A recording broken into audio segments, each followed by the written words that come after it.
What do you feel like the biggest criticism about you is, and how do you confront that, or how do you feel about that? Hey, man, give yourself a ranking of how you put it down in the bedroom, just I'm like 10, through baby. life. You a 10? I'm a 10, baby. 10 out of 10. 10 out of 10. You baby. a 10? Not every time, obviously. No, I mean, like, if you tallied up if I tallied up all day, every experience that you had and every partner that you had. I'm out here, bro. I want to know from a female perspective, how many times does it take for you to know that this is trash in bed? All right, so question. if you slept with men internationally and you got experience, let us know. We're the best dick. Thanks for tuning in. Matter of fact, thanks for your patronage.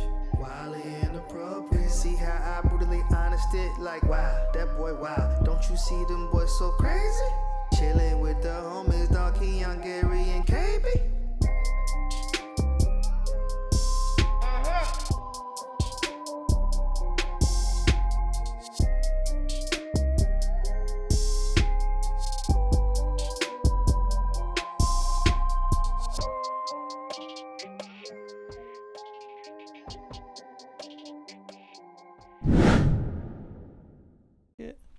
I feel like my mic is. Oh, you want to tighten it? Tighten it. That's the thing. I think it looks like it's Tightening it? Are you loosening it? Lefty loosey, brother. Lefty loosey. I know. Just my dad had beat me for it. Beat. Wow, see? We 5 minutes in. Hey, you know what's kind of funny? if we had like, that would be so funny if we had like our diary, right? And you know, now we kind of live in an age where like people are confronting their parents about their childhood traumas and shit. Like, yep, so on February 13th, 1997, when you beat my ass, you want to apologize for that? Just make go through every single this is what happened. I told my dad to not even. He apologized overall, but he had this whole thing just like, son, I have so many regrets for how I did things with y'all, and you know, I love y'all, and I just wish I would have did better. I was just like, man, Yeah, come off the building. yeah. No, I said honestly, some of your abuse built character. Right. I mean, it did. It was certain things that as a man, or even like if I was in certain situations, I might have handled like a punk if my dad didn't treat me a certain way. Maybe not. Maybe if he would have did it a different way, it would have worked differently for me. But Yeah. I mean, I feel like, I don't know.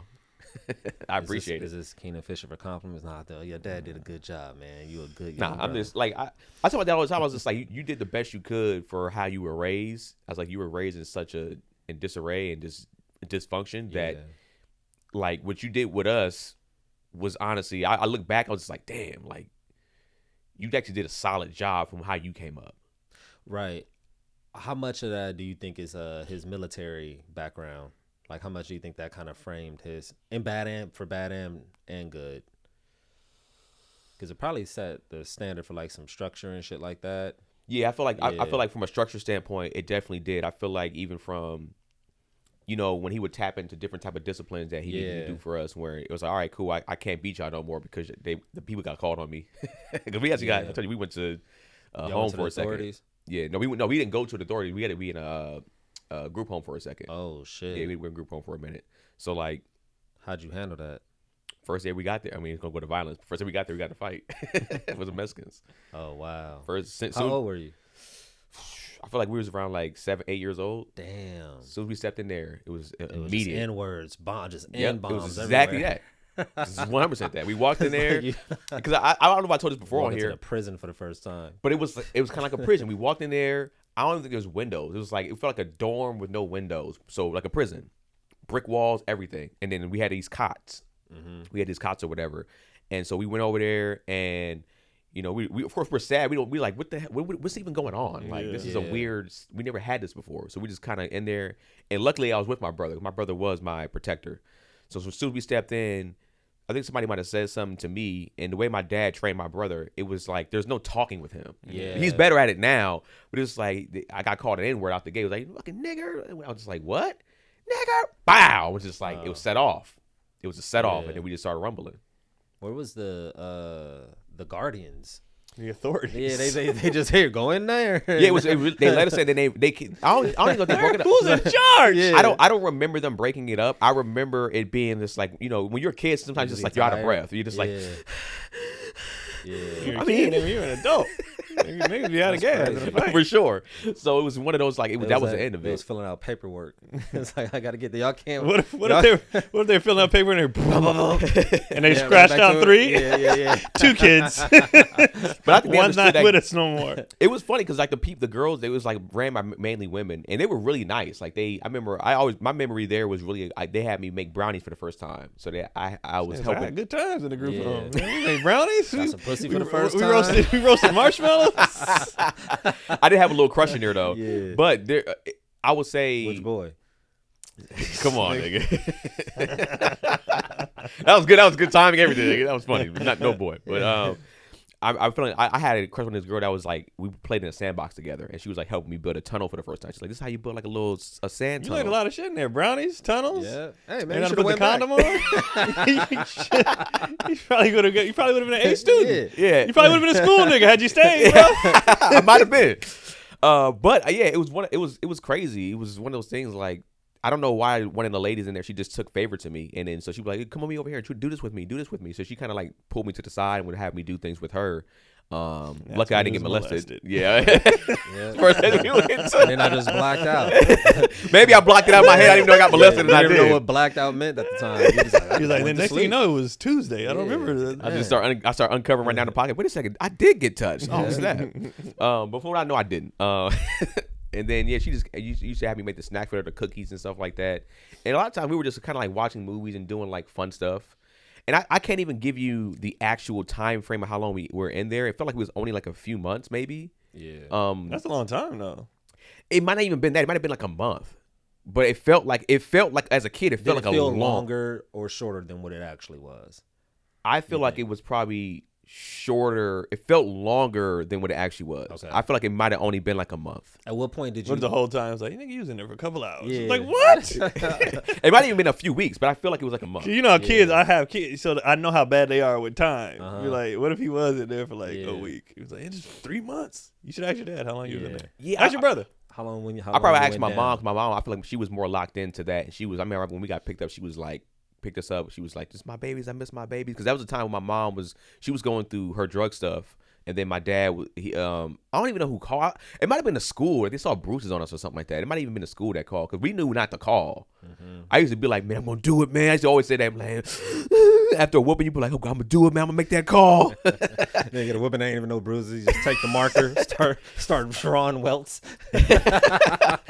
And so I'm almost positive the school saw something on us, and then they might have made a call or something like that. I don't remember us telling. I don't think we were built to snitch on our parents. Man, that's scary, man. Yeah, but I don't know. That whole time, all that living like that also felt normal to me. Yeah. So when kids, I had a homie name. I don't want to say his name, but I had a homie. I'd say his name is Jay, and he went through a whole longer stint than we did. And I used to be like, give more time. Yeah, for sure. And I remember I used to like Jerron because he's like the homie. He used to be doing backflips. I'm not gonna say his. Oh yeah, I used to like Jay. Just cut it out. I mean, he ain't. I'm definitely not cutting it. I'm not gonna say his name. We'll call him Jay. Jerron. I remember he was like, I was real cool with him because he used to be to do backflip with no hands. Yeah. So he used to be like, "Man, I want to be like old boy." You know, I already said his name. I ain't trying to talk him up. He was a great guy. But he had his own. He had a 401k. He was 6. He had his own stuff, but man, yeah, it was. You know, I always say this. People, I forgot who I was talking to. It was another, not a female comic, but she like produces comedy, and I was talking about it on stage one day, just at an open mic. I was just venting. I wasn't even doing jokes, and she was like, "I'm gonna be real with you. I'm looking at you, and I would never think you went through anything hard in your life. Like you had a very soft, easy life. Nothing happened to you. Everything was perfectly fine." And she was like, and her eyes were watering. She's just like, knowing you went through this it hurts me because I didn't know you. I don't see any pain on you. I was just like, I mean, I got over a lot of shit. You know what I'm saying? I luckily did. He was like, so how bad? How bad do you feel? Let me know. But yeah, it was one of those things. Like, I was just like, oh man, you know. I mean, hindsight's 20/20. As I got older and was able to understand how my dad and mom were raised, I give them a lot more grace. If I wasn't able to do that, I would be like a lot of people. They still blame their parents. Like, nah, you're still a parent. You should have figured it out. I'm like, you should have, but. You only teach what you know. And then I understood that too. And you got to factor in age. Yeah, because you said your parents had you when you were super young. Yeah, they was kids. So it's just like they have to make mistakes, and you will hope that your children understand. I don't know. I think I would be a parent that would say that to my kid. Maybe not at a young age, but at a certain point, like, there's a point in time when they're like 21, 22, but like, yeah, not to tell you that we struggle, but like we were young when we had you, so if we made some mistakes, man, I hope you give us some grace for forgiveness. You don't have to; it's up to you. But I would hope that you would, because we struggled from time to time. I don't think a parent would ask that. I think you would just hope for it, that a kid gets old enough to understand. Yeah, you know, like my dad has never said, "Y'all give me a break." I was not giving me a break. We just became grown and was like, "Damn, nigga!" Like, I'm not even about giving me a break. I want to say this grace of like, yo, I made some mistakes and understand like I didn't mean to do some of these things to you. So I hope that you understand that it didn't come from a place of like me hating you as a child. Because people like, my parents hated me. It's like, some did though. Some people did. Yeah, I think a lot of that anger management stuff just stems from poverty and being just struggling with whatever you're struggling with. If you don't feel security and just kind of the day to day, if there's no like financial stability, you're gonna be real impatient about shit. It'd be a lot of shit too that parents don't tell. Like I was watching Roy Wood's Club Shay interview. I think it's Wood. Oh, Roy Wood Jr. Wood. His. His. And you are what you eat. Hey, you think I eat dicks? Yeah, maybe eating them, bro. I've never used that burn. Eat a dick. Yeah, eat a dick. I've never been a fan even when a girl. You'd be like, yeah, man, this girl was eating my dick up. I'm not a fan of saying that because it's not eating. Yeah, I don't know. But that was I ate them out. Yeah. You eat niggas out? I wonder what a chick even. I wonder what dudes we like saying that. We be like, man, yeah, this bitch ate me out. Oh, nigga, she ate me out. Everybody would assume that's weird. That's booty though. Yeah. Yeah, I guess so. Huh? Eating out is the word. Eating out is that whole thing. Weird. That's just weird. It's crazy. Yeah. Yeah. And then, like I said, when I first heard about it, I thought it was actually eating. So when I was the time, I didn't even go down on that girl at the time. But when I was going to go down on this girl, what if you would have chewed her, bro? I was going to chew like bubblegum. Crazy. I would have destroyed this shit. That's crazy. And it would have been, I would have never got over that. Nah. Well, she was already trying to guide me to like, hey, this is how you do this already. When I was messing with her, so I think she when you were in the group home. Not that young. Honestly, I was still young. This is like 11, 12 though. This is still pretty young, which I shouldn't have been doing any of that. But right, clearly. Yeah, I think she was about to bite some lips off. I think she was molesty. So well, I think she did. Yeah, she did her thing. Times the shit be trash. Yeah, but when I was watching his thing, a lot of fathers you're finding out were mean to their kid because they didn't think it was theirs. Wow, I haven't heard stuff like that though. Yeah, I've been hearing that, man. Where a lot of dudes be like, I couldn't understand why he was so mean to me. He always suspected that Tyler Perry or Wood, like it's all these people that are coming out like my dad was real mean. Yeah, and then come to find out, like that's a conversation you had. Is he my father? Yeah, and a lot of that stuff, bro. That's where a lot of dudes like they stay because they feel obligated. Yeah, knowing this ain't their kid or possibly couldn't be their kid, and they have this like resentment and anger towards this kid who don't deserve it, but it's their mama fault. Like it'd be a lot of shit that's. The mama fault? The mama fault, bro. Be the mama fault. Let's go into it. Not my I'm saying. Solid. Yeah. But a lot of shit, you see a lot of people, men and women, get grown and go back and be like, my mom was the fucking problem. Yeah. And it's always the dad. Dad. And you go back and be like, your mom was a toxic person. Yeah. Or a liar. Or, and now that people, like you said, we're getting older and people are asking questions and shit, a lot of people are going back and be like, my mom was the goddamn problem. Yeah. And that's not talked about until now. That was never talked about. You just love your mom no matter what. Yeah, your mom was able to abuse, beat you, probably even molest you, do some crazy stuff to you, and essentially it was kind of like, hey, that's your mother. She gave birth to you. And it's like, I never really subscribed to that because you gave birth to me, that it's like you deserve all the praise in the world. At the end of the day, nobody asked for to be here. You decide to keep it. You decide to do all that. You can't use that against your child. I don't think that was ever a fair thing. Yeah. But you're right. I feel like in the past, like maybe decade, 5 years. I'd probably say 5 years. I'd probably say closer. That was just like, yo, I'm going to talk about my mom in a way. And this is coming from women, not even dads. Yeah. Well, I think sons too, because it was always mama's boy. But you're seeing daughters too being like, yo, I'm going, when we talked about before, like no contact with my mom because she's the reason why I was going through all this stuff, and she was my biggest hater. It's just like, damn, like I never heard somebody say their dad was their biggest hater as a man. I've never. Maybe from an athletic standpoint. I was about to say, in sports, yeah, I've heard it. But I never heard it from like and this. some of that is just reverse psychology of trying to push your child to be better. But I don't think a father typically is ever like, jealous. Hope for the worst for his child. Yeah. I never thought it wasn't his. And I never seen a man jealous of the child unless he's just like, yo, I'm not getting any treatment and the child is getting all the treatment. At least give me some attention. I'm about to say in relationships, that's something too, dudes have been jealous of the kid. Like, nigga, you had this baby and you all about him. What about me? Yeah. That's very common. And I don't even know if it was for resentment because of the kid fully. Maybe that's probably part of the reason what you just talked about too, about probably where some of that resentment comes from. But I think it's looking at the wife like, yo, like you get your stuff together. Like, I understand loving this child, but like, dog, you give me nothing anymore. Right. Mm-hmm. So now your whole world became that. And I also feel like as men, we don't even need a lot. So it's just like, yo, if you're not giving me nothing, that means you're not giving me nothing. Yeah. I'll take a swig and be fine. But if you're not giving me enough, that means you're not giving me nothing at all. So I think it's interesting. You know what else is interesting? Giving in terms of what? Guys, that's the get into. Well, we just never acknowledged it, and we didn't do an intro. We didn't do an intro. So I'm Keon Polee. Oh, Gary Michael Anderson. Yeah, Keenan Baker, man. Yeah, we have a new setup. This shit is our third episode with it. We haven't talked about it all. Yes. What's to talk about? We got a new setup. I mean, we have to just acknowledge it. I think the new setup, new energy is bright in here. It feels good. High def. Yeah, you know what I mean? It looks crispy. Nice. Yeah, Gary's been doing a great job editing them guys. And so Keenan got us a place. You know what I mean? I just be driving for. You know what I mean? And that's it. You know. Y'all just saying stuff. Yeah. We got a 3D wall. No, he gave you props. He said, I was like, thank you. You just selective hearing and women, bro. Yeah. You know what I'm saying? They don't say hear what they want here, bro.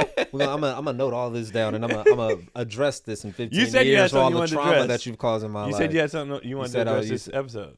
Huh? You said in the comments you had questions. You told that dude. When they called you an elitist? Yeah, I was like, I Googled it. I was like, nigga, you're far off. Yeah, we throw words around like crazy. We call you self-absorbed one time, and Keon lost his mind in the group. He was like, "I am not self-absorbed." And we just like, the way we're using it, you are, but the way the definition is, that's wild. Well, that's a good question. What do you feel like the biggest criticism about you is, and how do you confront that, or how do you feel about that? Like, I'm 40 now. I think I've leaned in even more to shit. I don't give a fuck. Okay. I am who I am, and I'm tired. Actually, it sparked from me having a conversation with Cotty about, like, we were just talking, and I went all the way back from age little to now, and I was like, I realized I've always had to maneuver around everybody else.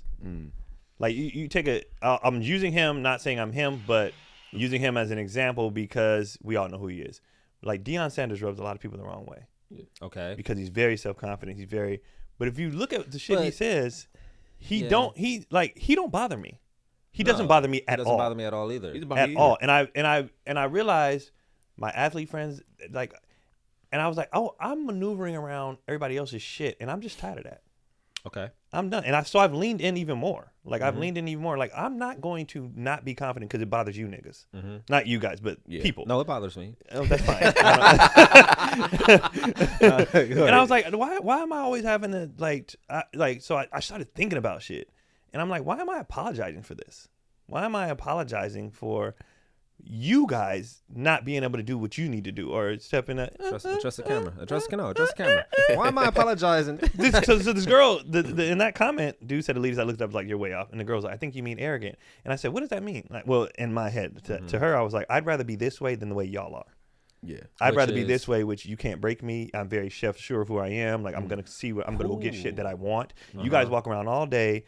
I don't know. You want me to be like, fuck that. Yeah. Like, hell no. I'll be this way and achieve everything I want and go get everything I want because I have the confidence and the assurance to do it. You want me to apologize for not being insecure like you are.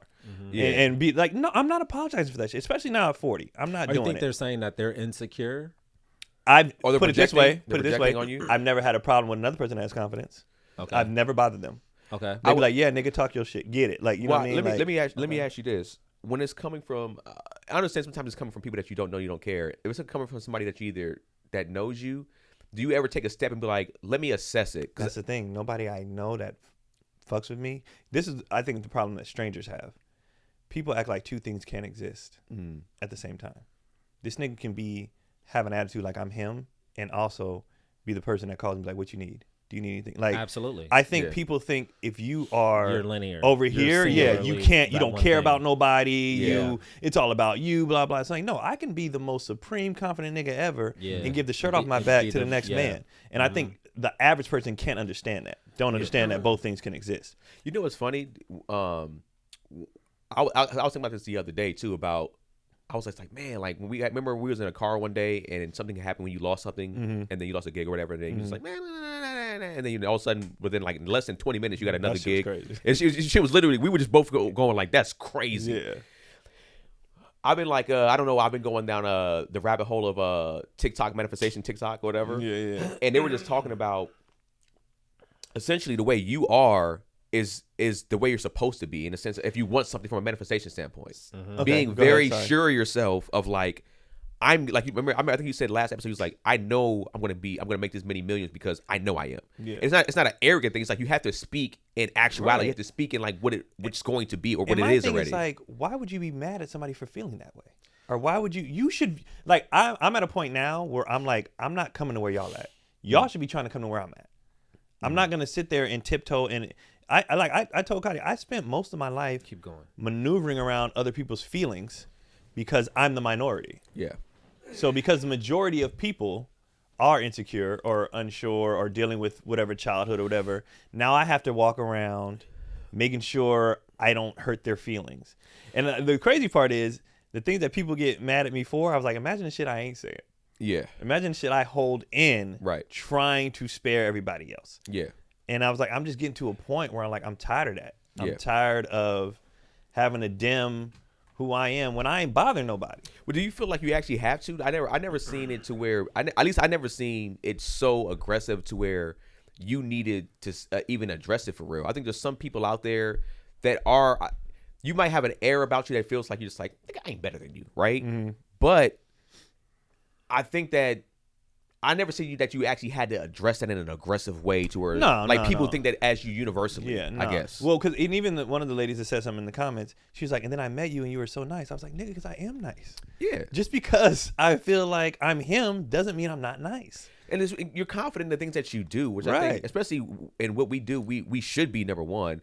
But it's the same thing. It's like, I feel like anybody that meets any of us, they're usually like, you guys are like a lot cooler in person. Yeah. It's just like, because and that's just the internet. I mean, and we talking shit. So like when you're talking shit too, you're gonna have a more aggressive tone. I wouldn't have a conversation with somebody like, motherfucker, you know what I mean? Like, you know, blah blah. I want to touch on that. We're talking with each other and talking loosely to nobody. Yeah.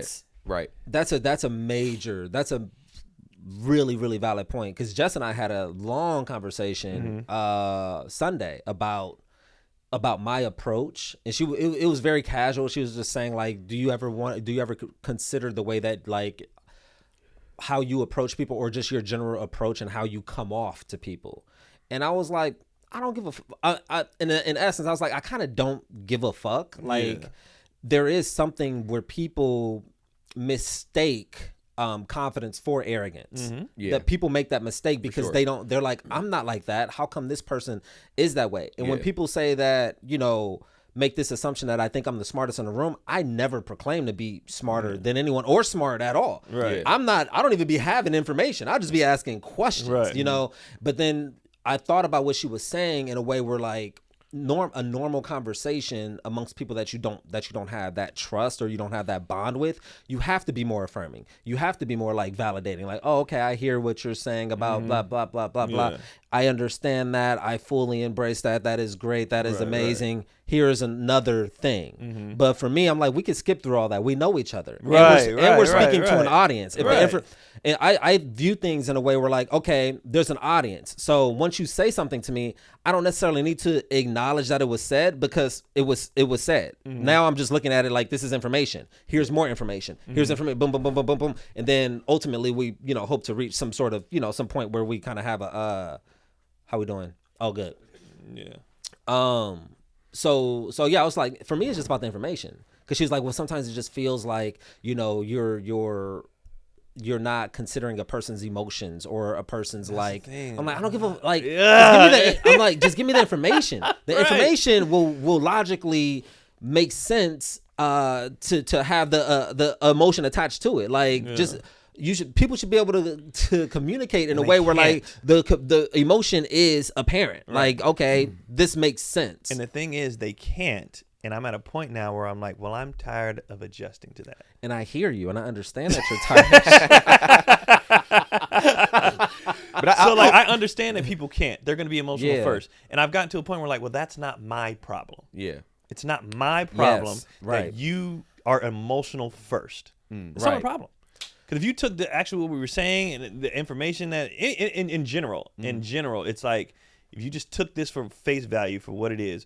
What is wrong with somebody telling somebody you should be more confident? Yeah. So we were on Daddy Issues. Chaz was like, because Chaz was very like, man, fuck them, like blah blah. But I know he don't mean like fuck them like that. He's just saying like, bro, because we were talking about what a loser is. I told my kids, I said failing does not make you a loser, blah blah, and I was telling them quitting makes you a loser. And eating pussy. You're not at all. Not at all. Makes you at all. Hey, welcome to the 80s, guys. Because I was telling you gay if you eat pussy. Wasn't that like a crazy time? Yeah, it was wild. That's wild. Like, how was that? That's wild. This is the most non-gay thing. I'm literally having my mouth. This is on actually vagina. homophobic. Yeah, this is.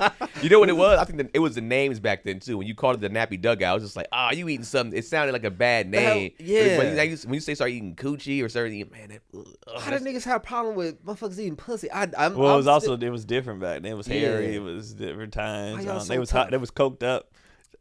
Who knows? I want to eat more pussy. All right. I'll do some coke. I'll be like, where the pussy at? That's nuts. But go ahead. Yeah. No, and it was just we were just talking about like if you're a quitter, because what happened was Sneed was talking about Chaz's weight, like in his health problems. You're big, bro. Uh-huh. And I said I'm gonna let you say it because if I say it, people get mad. You're leading us with it. And I'm like, but what I'm saying is not wrong. Right. You know what I mean? So you're mad at me, but I'm 100% correct. Yeah. But you're mad at me because you won't lose the weight, and I'm wrong because you won't get in shape. How is that my fault? It might come across also your delivery, right? So like I think with us, like let's say go ahead though, but go ahead. I was gonna say like with your friends, like there is no delivery. We're friends. Yeah. So it's like nigga, you're fat. Like you and I have plenty of discussion where you're like, nigga, can't get it together, bro. Nigga. Yeah. And I'm just and for me, I never took it as like I was hurt by it. I was just like. I feel like there was always an over exaggeration of like I was like I'm not Chaz, so you speaking to me this way is crazy. Give me some leeway, dog. Like just be like, hey, bro, just be like you do need to tighten up, but like but they could also be like, but your starting point. I imagine Chaz was always his wrestling. No, he was in high school. He was like ripped. He was wrestling shape. He was yoked up shape for sure. He got big. Because he was talking about that. He was like, man, I got big when I started. Right when I was doing the flyway, I was lifting.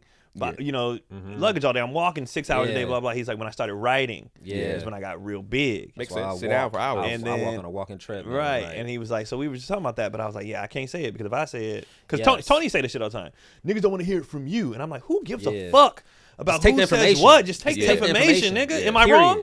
Period. Am I wrong? Well, I think that's what's supposed to separate the you from just the general public and just a stranger on the street is that we have the rapport. We've built the relationship to where we can say things to each other. Otherwise, what makes our relationship different from just a random motherfucker on the street? If we're still kind of harnessing ourselves to be truthful to each other. I think there's some people that might not look at, or they might feel like a friend is a hater. At least for me, I feel like the friends that I have, right, people that I at least am willing to talk to on a consistent basis, when they're giving me their opinion about something, it's never coming from a place of hate. It's always coming from a place of like love, of growth, love.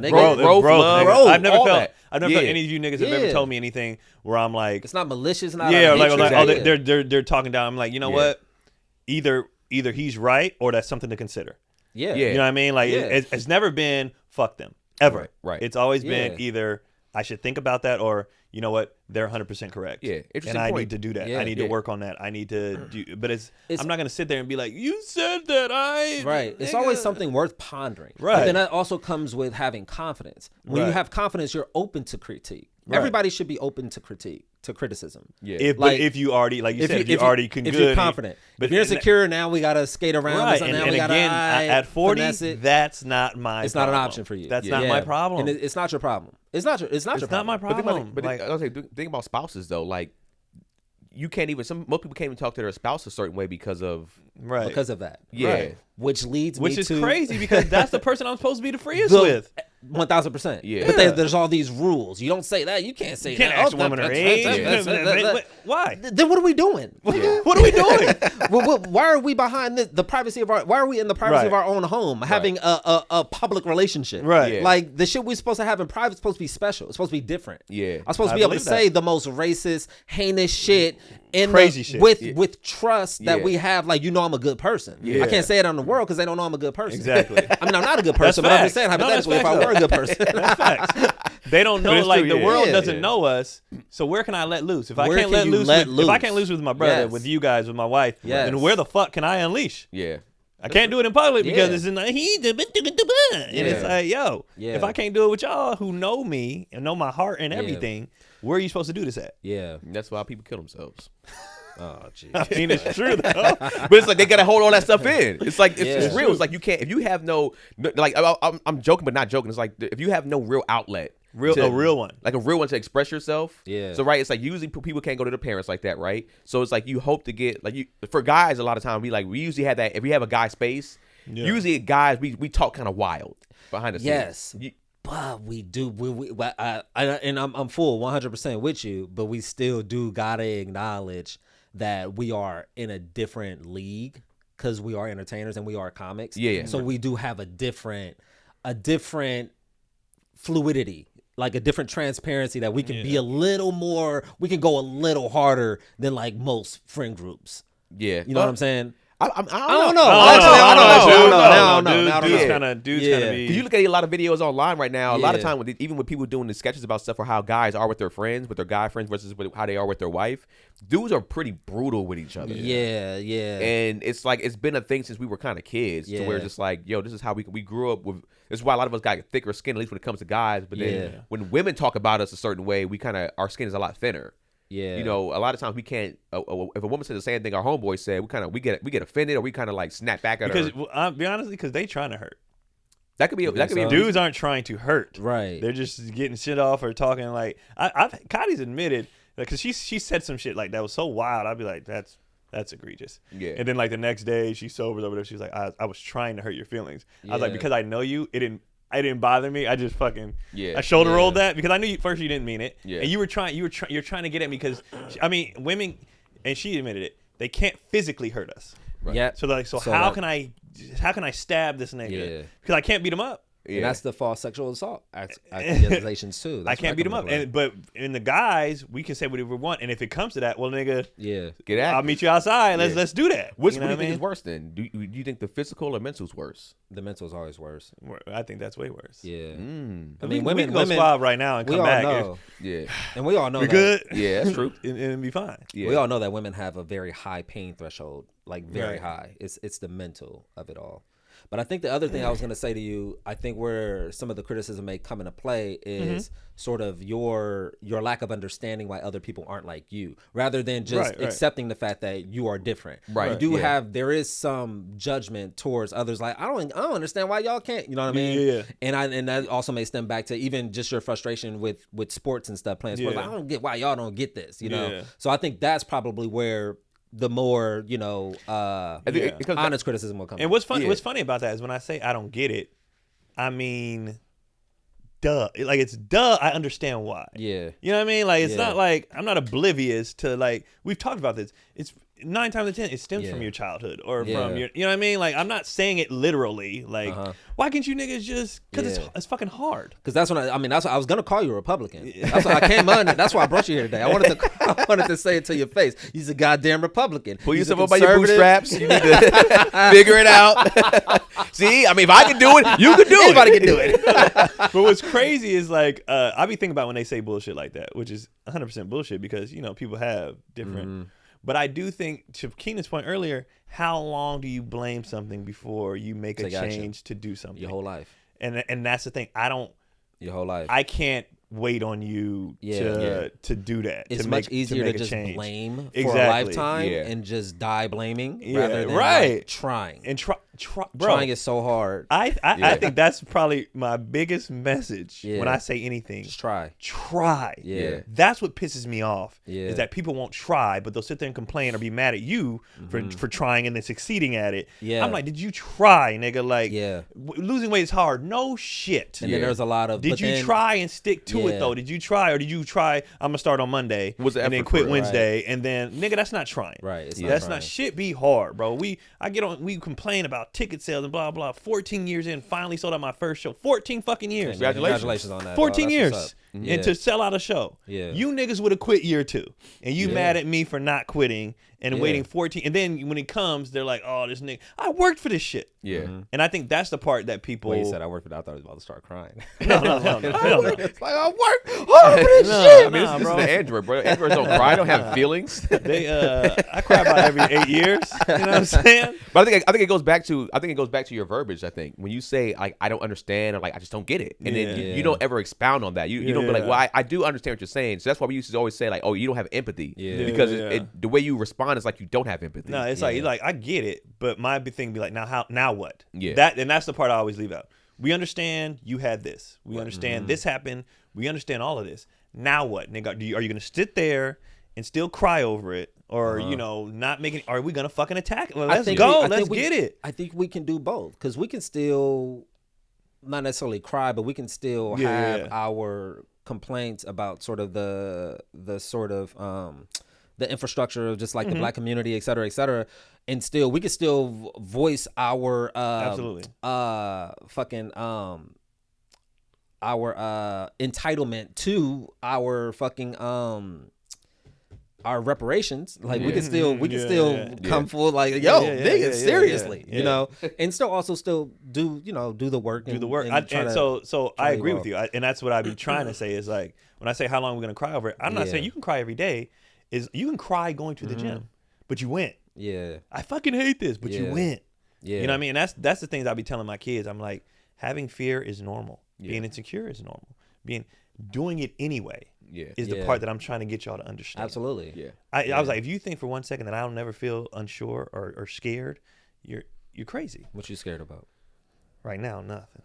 But I think that's why a lot of like children. But I'm like, do it anyway. But do it anyway. A lot of parents don't have that mentality, right? I think with some parents, one, they might not have the time to coach their kids that way in a sense. Yeah. So they're essentially just like, oh, because that's why you see a lot of like coddling, from parents. I don't think they have the time. They don't know how to. They don't feel it themselves. So how do you tell somebody? It could be. I think it'd be a combination of all those things. You know what I mean? So how do you tell somebody do it anyway when your kid's looking at you like you won't do it? Yeah. And that's part of the reason why I have to do everything. I talk so much shit. Part of the reason I talk shit is to force yourself to do it. Yeah. You know what I mean? Like I have to put it out. I have to put it out in the world, because if I don't do it, then people are like, oh, this nigga failed. So I have to put the pressure on myself. That's a way of holding yourself accountable. Yeah, I have to put that the pressure makes a lot of sense, because a lot of people even going into like the having a bigger personality. Yeah. You can make the same claim for like touchdown dances.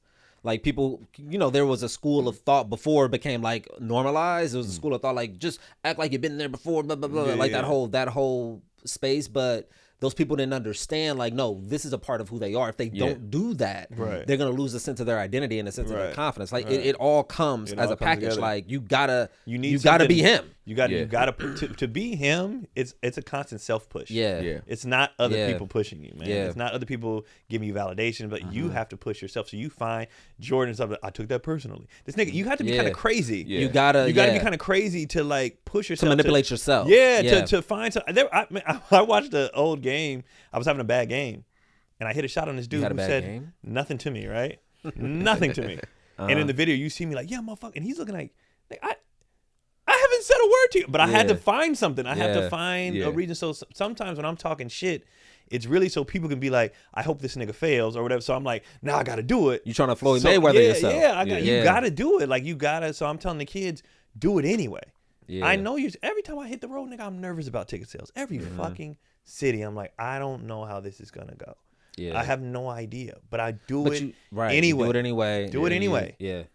That's good to hear, because sometimes when I was doing some road gigs, I was just like, man, am I the only one feeling this way? No, nigga. I used to be like, damn. But even from a stage standpoint, you probably don't feel this way as much on stage. But since I don't headline as much as you do, there's always still a little bit of nervousness of like, damn, all right, this hour I gotta do, is this hour even really good as I think it is? There is a little bit of that's just reps though. But I think goes away with reps. Yeah. So I was having that feeling, like, damn, do I feel this way? But then I asked just a couple of other people that do headline, and be like, nah, I still have that feeling now, even with some of the reps too. They're just like, it's just one of those things. It's natural. It's natural, and then you're gonna probably be more nervous. Once I started to see the room fill up when I did the Fort Worth, and I saw like I had some people actually in there, a lot of that stuff went away too. Just like, okay, cool. Yeah. I got at least 35 people in here in this room that seats probably like 60, 70 people. So it's like it's not big of a deal. Mine, I'm the opposite. I don't get nervous on stage. I know I'm a kill. My thing is though, because I've been begging y'all to come, I gotta deliver. So for me, I get you like the pressure. I like the pressure, bro. Yeah. I like the I've been saying y'all need to see me. Now y'all here. I know I'm gonna do well. Yeah. But I have even extra incentive to be like, no, I want to give you a show. Yeah. But, all right. Yeah, that nigga was. Yeah. That nigga he was funny, man. And that's the kind of thing that I need. So I'm never nervous. Yeah. But I wanna. This is a performance. Yeah. And I gotta live up to the performance. It's a thing. full 360-degree performance. Yeah. In a way, if you're online, it's all a performance. Yeah. And then when the show's over and we're in line, and I'm like, thank you so much for coming. But it all goes away. Thank you so much. It all goes away. I'm hugs. Yeah, I'm any picture you want. Yeah. I'll have a conversation even when it's going too goddamn long. Yeah. I'll think, I'll validate everything. But I have to get into game mode all the time until the show's over. And then I only get to be there for so long because I got to promote the next one. The next thing. Yeah. I got to do the next thing. And so it's like, but when people understand that, they're like, people in it understand it a little more than people who aren't in it. People who aren't in it won't but get it. But then people also can make the argument that, while your message can be a sense of motivation, which in a source of inspiration, you don't come off as someone who has struggled or has had to make a sort of transformation. Like, you're not someone who you didn't come into the game like, oh, I was 300 pounds and now I did all this work and I'm 170. So things kind of also fell into place in certain ways for you, so I think people could kind of turn even that I always have an argument to that because it pisses me off, because I've seen somebody get mad at the new NBA guys. They're all kids from like NBA players, came from money or something like that, right? And so I seen this dude was like, they like Giannis' story more, and I said, and I side with the NBA kids more as far as, just because I think people act like if things work out for you, you don't do work. And that pisses me off. That's what makes me mad, is like, niggas think you're just handed things. I'm like, so the example I gave to one dude, he was really going like in. And I said, one kid puts up 1,000 shots a day on a concrete court with no rim, and another does it in a gym. They still both put up 1,000 shots. Yeah. We talked about this before. Yeah, they both and like people act like you don't work hard if things go your way or something. It's like, nigga, I'm grinding every fucking day. I think they're just because I didn't lose the 300 first or whatever, nigga, I still, even to maintain the things you have to do work. Some girl got in my comments and she was on the food thing, and she was like, she said something about food eating. I was like, ma'am, do you realize at 40, to have abs at 40, how much discipline that takes? And she was like, that's not necessarily true. And everybody in the comments was like, bitch, yes, it is. You just don't want to admit, I still have to work. Well, I still have to work, but it's like different because you're coming from a place of where you're already in a space where you're not as big in a deficit as somebody else. So you've already also too there is a place of privilege in a sense from a genetic standpoint too. So there's genetics that play a part. There's like, you've essentially had abs since, or damn near had abs since you were probably at least since high school.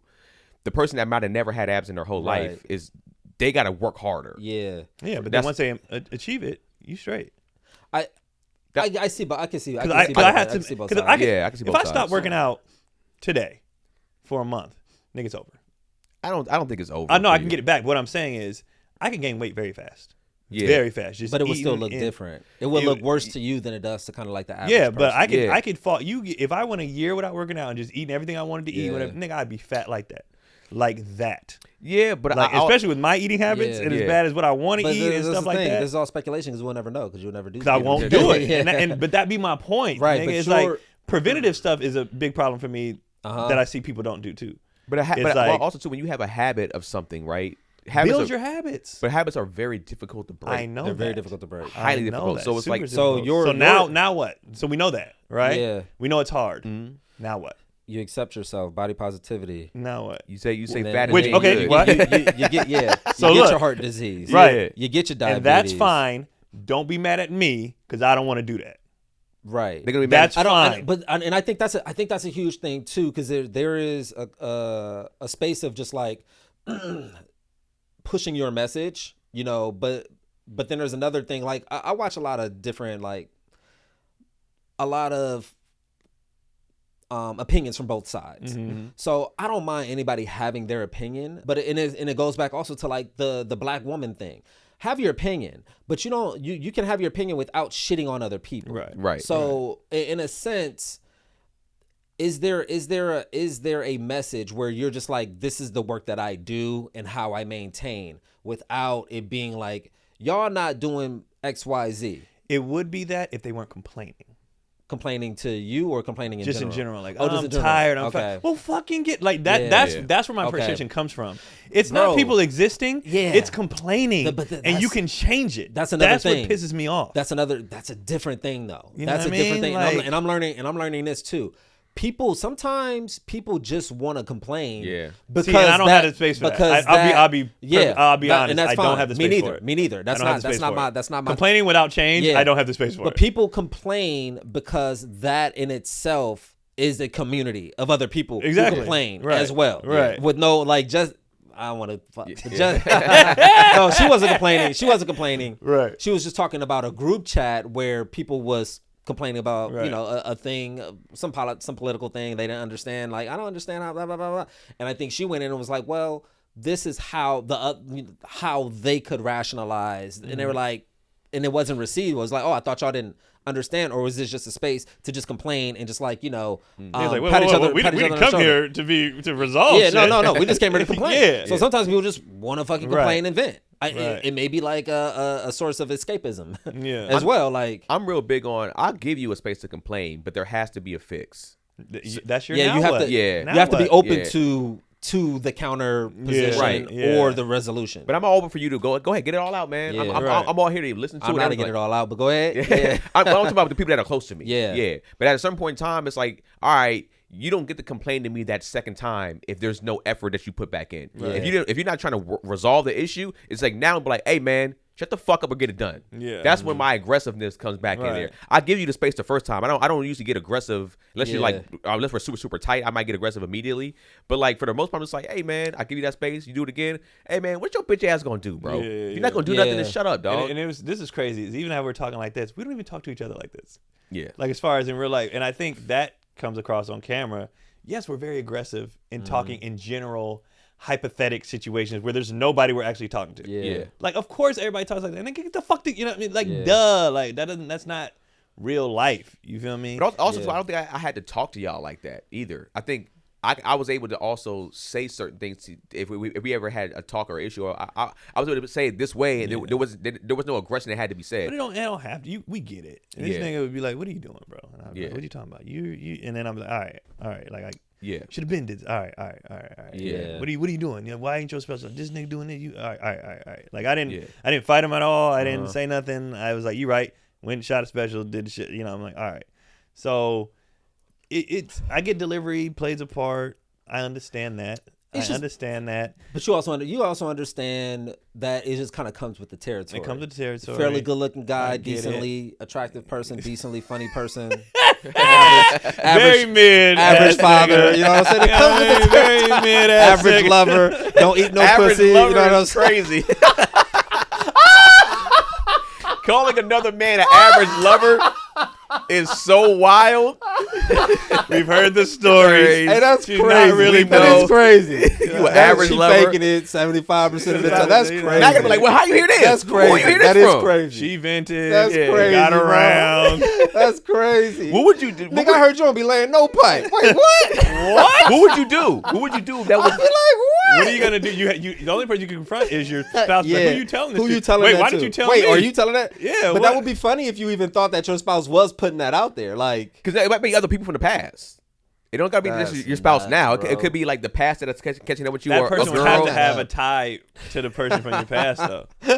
What I'm saying is, it's like the public says, it's like, yo, I heard such as Keon's an average lover. Like, there's also no there's no time where that is like appropriate to go there.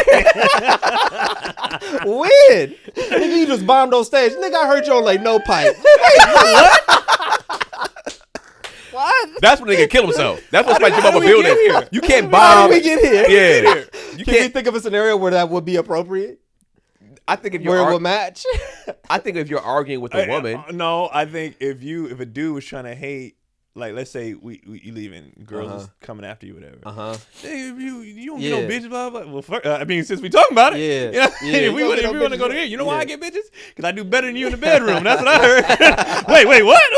Yeah, what I heard. So this can go into. Take it out. Let them all see it. This can now go into the whole the Cam Newton thing with dirty macking. So that would be his was definitely dirty macking. Yeah, what he was saying definitely. But I'm saying would that be dirty macking saying another man's not another man's an average lover? First, still. You can't. Even if you came at me first, you don't know what man. Even if you came at me how's first. He coming at you? How's he coming at you? So even if you come at me like, yo, I don't get no girls, you know me. If he's coming at me in an aggressive way about chicks, and then even if I got information, hold on. What's dirty macking? Dirty macking is hating on another dude. Yeah. So Cam was saying to get a girl. Cam was saying he's walked up to girls who he know got a man. Cam Newton. Okay. Football player, has hit on girls that he know, and he be like, but your nigga ain't me. And Mario, the singer, was like, bro, that's dirty Mac. You hate on that man. Like, and he was like, hell no, that's just. And he was like, that's hate. That's hate. It's hate. And everybody agreed except him. He was like, I don't understand. Everybody agreed. It's hate, bro. And to me, it was dirty Mac and lame. But it's like it's super lame. Yeah, I never. Because you can convey all of that without actually saying that. That was the point. And that was the point. You don't gotta say nothing about it. If somebody like Cam Newton, who's a football player, millionaire, 6'5", it's just like you can walk into the room and then that should convey a lot of that. So to me, that was weird on his part to feel that way. But I think that comes in insecurity. From Atlanta, right? Yeah. Right.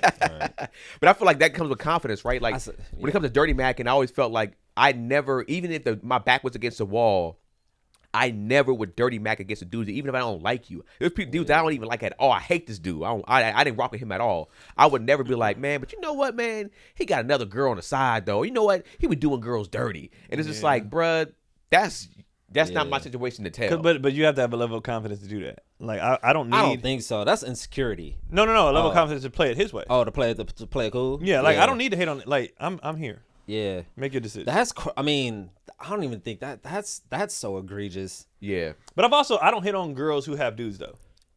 Not purposely, because some girls could lie. Yeah, I was never that guy to be like, I want what he has.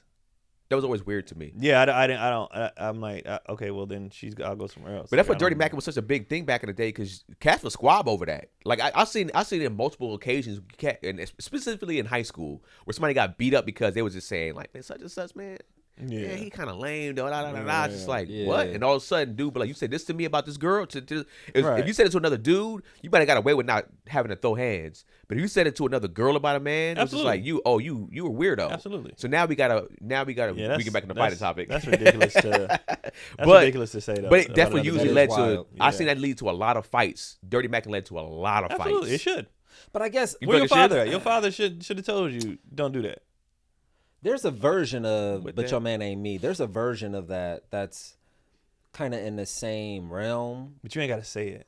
Yeah. But it's not like but if you still trying to push up on her, like, and you know she got a dude, how do you that is a immediate like that's a wall. For me, I'm out. That's a wall. I'm out. Like I don't hit on bitches anyway. But like for the dude who is really trying to push it. That's why dudes used to be like, why ain't you trying to be your man, trying to be your friend? Yeah, something like that. Yeah. That was always the counter to usually to that. They wouldn't necessarily dirty macking, but I'll play the side. Dirty macking? Yeah. I don't would that be considered dirty macking? It was like, hey, I'm just not. I think if a woman says she has a man, but see, damn, because you don't know that women nigga, be lying but about having a man. Also you don't know and you him. don't know him. So that's what I'm saying. There's no reason. I'm not talking about him. I'm talking about me. Yeah. Exactly. Yeah. Nah, that's fine. You got that over there. I'm talking about what we doing. Yeah. That's cool. And also too, a lot of people do cheat on the low. So it's like I've watched it with my own eyes. Like I've seen so many things go crazy. You remember back in the day when yanking a girl's arm was a thing?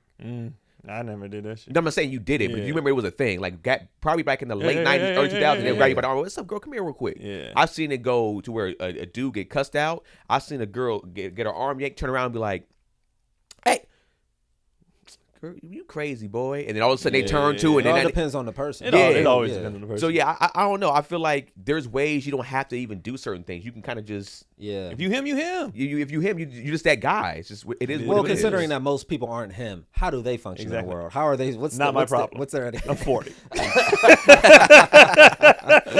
But that's why a lot of guys. That's why a lot of these other podcasts, or at least the red pill community, kind of blew up so much because a lot of guys were asking this question and they needed advice. That is the majority. Yeah, I understand.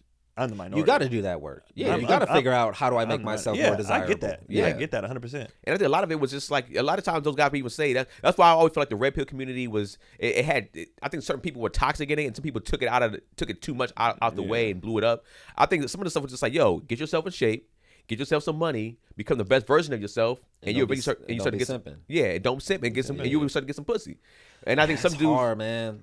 All of it's hard. Everything's hard. It's hard. Yeah, everything's hard. Life is hard. It's hard to Parenting's balance hard. Relationships is hard. It's hard to Everything fucking hard. Everything's hard to do balance. it anyway. Yeah, like this shit be hard. Like everything hard, man. Well, I mean, life. I mean, I think once you start, I'm the same way too. You know, I turned 40, and actually I turned 40 tomorrow. I don't know when this dropped, but I turned 40 November 7th, and it's just one of those things. Like, bruh, like. I'm with you. The patience, I don't know what it is about when you're close, when you're coming in on 40, you're just like, I don't have the patience for y'all niggas to not want to improve yourself, do anything. It's just like, bro, we're on the other side of like essentially the closer side to death of anything, from an age standpoint, anyways. From how at least how we live as black men, we're getting better, I think physically and diet wise. But for the most part, we going to live to what 50 to 70. That's how they're saying where we gonna live at. So it's like, bro. You either got 10 to 20 more years, maybe, hopefully more than that. But it's just like, yo, there's no more complaining anymore. Yeah. It's about getting it done. It's action. I will admit that part of the impatience and stuff like that is obviously blown up more because of social media. Because we see so many complaining. Because we see, like, if I was just dealing with my actual circle, probably would be chill. I probably would have very little irritation because. Yeah. It's just my little circle. But when you see the world all the time, you're just like, as a public figure. But I think people are seeking community. Yeah, I'm going to say that. Absolutely. And I don't even know how many people, honestly, are even telling the truth for real. I think there's a lot of just complaining sales. And the amount of people that make money off social media complaining is crazy. Yeah. Like, when I found out people were like, taking Reddit stories and acting like it was their real stories that happened to them. Making whole text messages, thread, fake that, all that. Bruh, and, just say, these companies are paying people to have fake fights in public, like all this shit. They're actually, it's a real thing. I'm saying, I agree with you. And it's like, they're telling you, they're even paying you to take some of these Reddit stories and make it your own. Like the whole thing about the kid only bringing his child McDonald's and, you know. But that was all fake. That's all fake. Yeah. Oh, that was fake? That's all fake. But it's fake, but it's a real scenario. Real scenario. Yeah. Oh, I think too, and I think it's a reenactment. Yeah, there's a lot of social. But because that stuff's not on TV anymore, people think everything's real. Everything's real. Those reenactments used to happen on TV. America's Most Wanted. Exactly. But I think to me the internet in general with all that stuff is a big social experiment. When you're watching any of the stuff, when you're watching the pop the balloon stuff, the relationship stuff, all that stuff, you're watching. It's essentially an extension of how some of these groups feel. You know what I'm saying? Whether it's women feeling this way about men, whether it's men feeling this way about women, there's community in there that actually feel that way. They're voicing it super loud and it's getting content. Yeah, and I think there's so many women out there that are saying you shouldn't be with a man and they're married, but they're married on the low. You don't even know who their husband is, or they got a boyfriend that they're engaged to, and they're just like. But then you have the other side, girls who making videos like when girls are talking about I don't need no man, I shut the fuck up. I need mine. Yeah. I like mine, sis. Like blah blah. You know, and it's a whole thing, and I think. I don't know. I was on your head about complaining about the special. What? When you're complaining about people just now coming through, just now pulling up. Oh yeah. I haven't done it but since. that's the thing. You can do both things. Yeah. You can complain and do the work. Yeah. You know what I'm saying? So some people just do this. Yeah. You got to do this too. Yeah, and I get it. Like we all have our insecurities. We all have. Yeah. And I think obviously there's levels. I told Cotty yesterday we took Keelan to the Laker game. For his early birthday present or whatever, and Cotty spent money on some good seats or whatever. I didn't ask how much it cost. I don't need to know. You know what I mean? And but I was telling her as she was getting ready, I shaved, lined myself up, all this other stuff, and I was like, do you know that sometimes I only get ready because I need to justify why you're with me? And she was like, what? And I was like, yeah, like we've all seen couples where we'll be like, how he pull that off? Okay. I was like, when we're outside, I don't never want somebody to look at me and be like, oh, man. how he pulled that off. Really? Yeah. I never thought you would think that way. Yeah. That's the ultimate compliment. Yeah. You know what I mean? Like, to be a slouch. To be a, they'd be like, no, that because- nigga got bread. Exactly. You want people to think you got money? No. I want them to be like, that makes sense. Yeah. From a physical standpoint. Yeah, like I don't want them to be like, oh, he must treat her right, or he got it. Yeah. You know, to me that's sad. Like when Real? people be like, oh, he either got money or he must be real nice or he Oh, funny. you want Like, people to look at you and be like, oh, yeah, he can cuss her out for sure. yeah, like, I want so She's like lucky to have him. That's what it really is. I just want it to match. Yeah. Because Yeah. we have friends where like we literally have like friends, and I'm like, That don't match? what the fuck did he Yeah. do to get that? Because Yeah. how? And I never wanted to be that person. Uh-huh. So I was like, I actually like when you look great. Because then When it you makes both me look like, good. and we Yeah. both. So like, I was like, I'll take more compliments. Like we were on set one time, and shout out to Wendy Raquel Robinson, Tasha Mack. Tasha She was on set, so you know, I never met her. So I came up on set or whatever, and Cody was like, "This is my husband." She was like, "Oh, y'all just look like y'all belong on a little wedding cake." Yeah. Right? And I was like, to me, that's a better compliment. Like they match, other than how did he Yeah. do that? Yeah. I said, so that's one thing that I carry with me, but it all goes with I had to get a baddie to live up to. You know what I mean? Like it's all for a reason. Keep yourself It's- together. It's all to Yeah. keep my shit together. You Everything function I off of do, pressure. I function very high High off of stress pressure. situations. Very high, and Yeah. I need that to The be able clock's to winding do. down. 5 seconds left. I need it. Y'all down Yeah. by 2. I need it all. Give me the Give the ball. ball. Yeah, you I want need the it ball. all. There's a lot of things, and I don't think people understand how much I carry, because I'm always like, Uh-huh. Only Cotty and my family like know how much I really carry, balancing a family, finances, Yeah. blah blah. Like That's how it should taking be, on though, other right? people's problems. But like I don't think people understand how much I carry. That's how it I should just be, though, carry right? it Somebody, well. somebody shouldn't really know that. That's Right, separate and I family. don't, and the thing is, I don't talk about it because I don't need your sympathy. Yeah. I don't need you, but don't act like I don't have problems. Yeah. Don't act like just because I don't harp on them, just because I'm not sad and crying over that shit. I got problems like everybody else. Yeah. I got childhood shit like everybody else. mean, got, at you least- know what I mean? Can't wait to see this nigga like in 5 years. He just has a moment. It just breaks and it's just like a pool of tears. He just fucking. Just, It wouldn't be with y'all. I've been waiting to cry. family. It would be with her. Yeah, finally. I'm finally. Yeah. So how's it feel, babe? It would A be bunch much of just better. cyborg tears Yeah. coming out. It would be with her. They just come out With oil. Just, He just turning to metal. yeah. Nigga corrodes. Metallic fucking And I Terminator. just built something else out of it. Ding. It would be with shit. her because she's seen me have moments. Hold on, the tears come back out and they turn into a person. Like, what the fuck am I doing out here? How the fuck I get out You here? next. Now I'm training this nigga. Yeah. I've had moments with her where she's like, I didn't know you felt this way. Like, I was like, but I, as much as I do, I need it. Yeah. I need to carry this. I need to, because it drives me. I Yeah. need to, so sometimes it does feel like fuck, like another thing. It does feel like that. Absolutely. yeah. Yeah. I have times where I'm like, nigga, and then to always, and I, like I said, from childhood, being the oldest, having to be responsible. I've talked about this before. Having to always have my shit together. Sometimes I'd be like, nigga, I just want to go away, do a line of coke, and fucking do, no kid. If I died, so what? Who would care? You know what I mean? I have all these. Not that I'm killing myself, but like I having responsibility all the time has been like, fuck. When do I get to like who do I get to? Who takes care of me? Your mama. Yeah. Nobody said, and I talked about my mom and stuff like that, and so, but at the same time, I like it.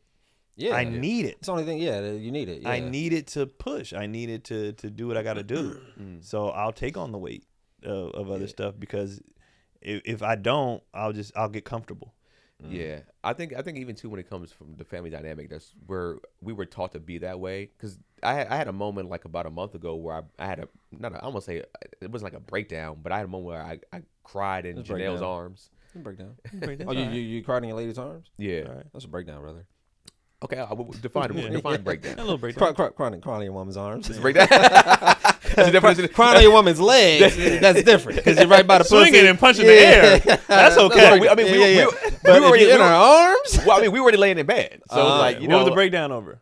It was Hold on, how the hell? Wait, hold on. You crying in her? Oh, you like nestled in there. Yeah, I and turned she was, around, like, rubbing yeah. your head and shit. Yeah. Okay. You Yeah, that's a bought I'm not judging you for that. I'm not judging either. I've but it's a had a breakdown. breakdown with Cotty before. So it was one of those things. Like it was a lot of stuff. I feel like there was just a lot of just moving parts going on from different aspects of my life. It wasn't just from business standpoint. It was personal stuff. It was stuff that I was trying to figure out about going forward in life. Like, you know, there was a lot of different things I was going through, and there's some stuff I couldn't even express to her fully. I was like, I can't. She's like, I can't. I was like, I can't express what I'm feeling right now. I just know I'm feeling something. So I'm sorry that I can't even express that, but just understand there's something there. And hold on, what? this is why you don't talk in front of you. No, but from the female standpoint, if my partner was just like crying in my arms and stuff, just like, I don't even really know how to articulate. I can't even like. In my mind, I was like, I'm gonna just give him some pussy. He'll be all right. Well, that's a dude. That's a dude. Let me just give him some pussy real quick. I think for them, they like. Oh my god. So let me. Really? This is my chance, especially for somebody for us to connect. For somebody like me, nigga, Cotty has seen me cry 3 times. We've been together 14 years. The birth of the child, the two births, two births, and then a fight. No, it wasn't a fight. I had a breakdown. Not like breakdown. Not like a. Not a Keenan breakdown. No, I'm expressing, you know, everything, and it all came out. Motherfucker, blah, blah. Oh, you was mad. It was out of like. It was anger, frustration, rage, but also trying to articulate like, nigga, do you know how much I fucking carry? Like, you know, and it was, you know, you don't, because I thought I get all my shit out on stage, and that is not true. No, right. Not everything. Yeah. And so I had a moment with her where I was like, you know what? It was more like, you know what? This is my wife, the one person that I should, like you said, should be. To trust. I'm gonna go ahead and see if I can, let go, right? And I felt it, and I tried to hide it. Like I felt one coming out, and I felt her like being like, oh my God.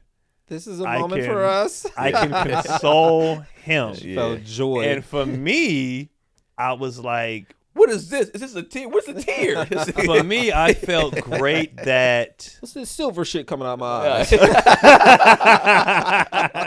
hate this. What's this black shit coming out my eyes? Oil? This is my lubrication. And honestly, WD-40. I felt good that she could be my soft space. Yeah. I was like, oh, you know, because I know how much she talks about men that like she don't like soft men. She don't like soft, but I think for her, she was just like as a standard. She don't like soft men. Yeah, as a standard, but I think she'll take a moment. She was like, so I got another 8 years to wait on this next. Do you do it again? You know what I mean? I was like, nah. I just need to get all this out, and then it'll last for a while. You know, for a long time, I'll be like, all right, I'm straight. I don't think you get as a man. I don't know if you get a lot of cries with your girl. That's what I was about to think. That's what I was Wait, we cut his off though. Finish your thing. You had a breakdown. Did you have a breakdown and then a breakthrough? So then did you get broke off? Yeah. Hey, there you go. So I remember when I said this to Janelle, and I saw her reaction, and I didn't say it to her until days later. She started cracking up laughing because she said it was pretty much the truth. But I was sitting there, I was having a moment. I said, I got to tell you something. Like, I just don't know how to tell you this. And I'm having a baby by somebody I don't even know. Yeah. And she was expecting something like along the lines of like bad or cheating or something like that.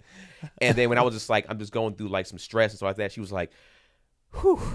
Mm-hmm. And I was just like, I said, what did you think?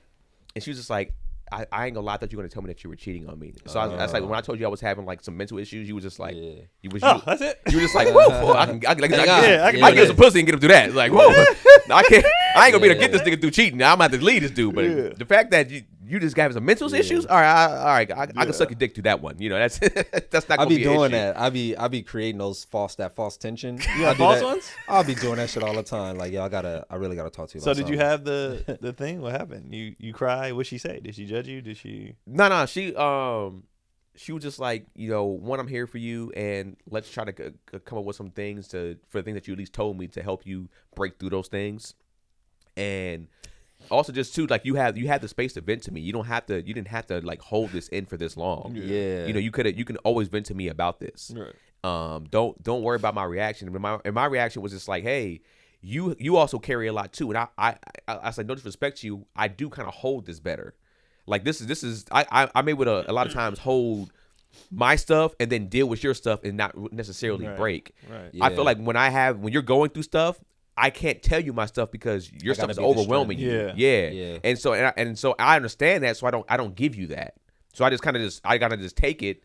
And at some point in time, if it's too much for me, yeah, I'm gonna have a moment where I pop in a sense. Yeah, every 8 years, bro. But see, that's even. I mean, And it's never violently. Luckily, I'm not one of the people that hold it in, but like, bitch, like I don't go crazy. Yeah. But Cody told me saying she's like, you don't have to. I said I can't.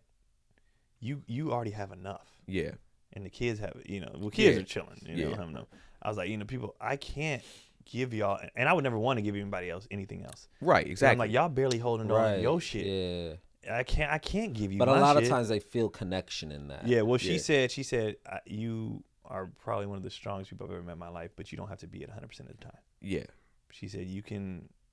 You don't have to be strong all the time. Yeah. Like, you need a space to fucking go ahead be a bitch and be a whole ass nigga for a minute. But I think sometimes too, for us, I think as guys, sometimes it's just a space to get it out, and I don't even necessarily need you to do other stuff for me. It's just like about I didn't need anything. I just needed to say it and let you know that I'm going through some stuff, and it's like, whew, okay. Like after nigga, I've been running on all cylinders. I just needed to. Better. I was better about it. Yeah. I just needed to be like, fuck, Yeah. Dude, is this?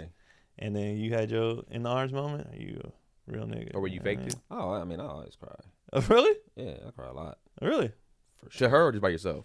Yeah, I was like, because there's a difference. Yeah. Both. Difference if you're training for a role. Different if you like. I had moments in the car. She's heard me crash out on like family members, like and like I've exposed that girl to a lot. Like she's seen me at my bottom. Yeah, not bottom, but like my like peak rage. Rawest form of emotion. Yeah, raw, just completely raw. What is her feeling on it? That's actually a good question. I don't know if, cause I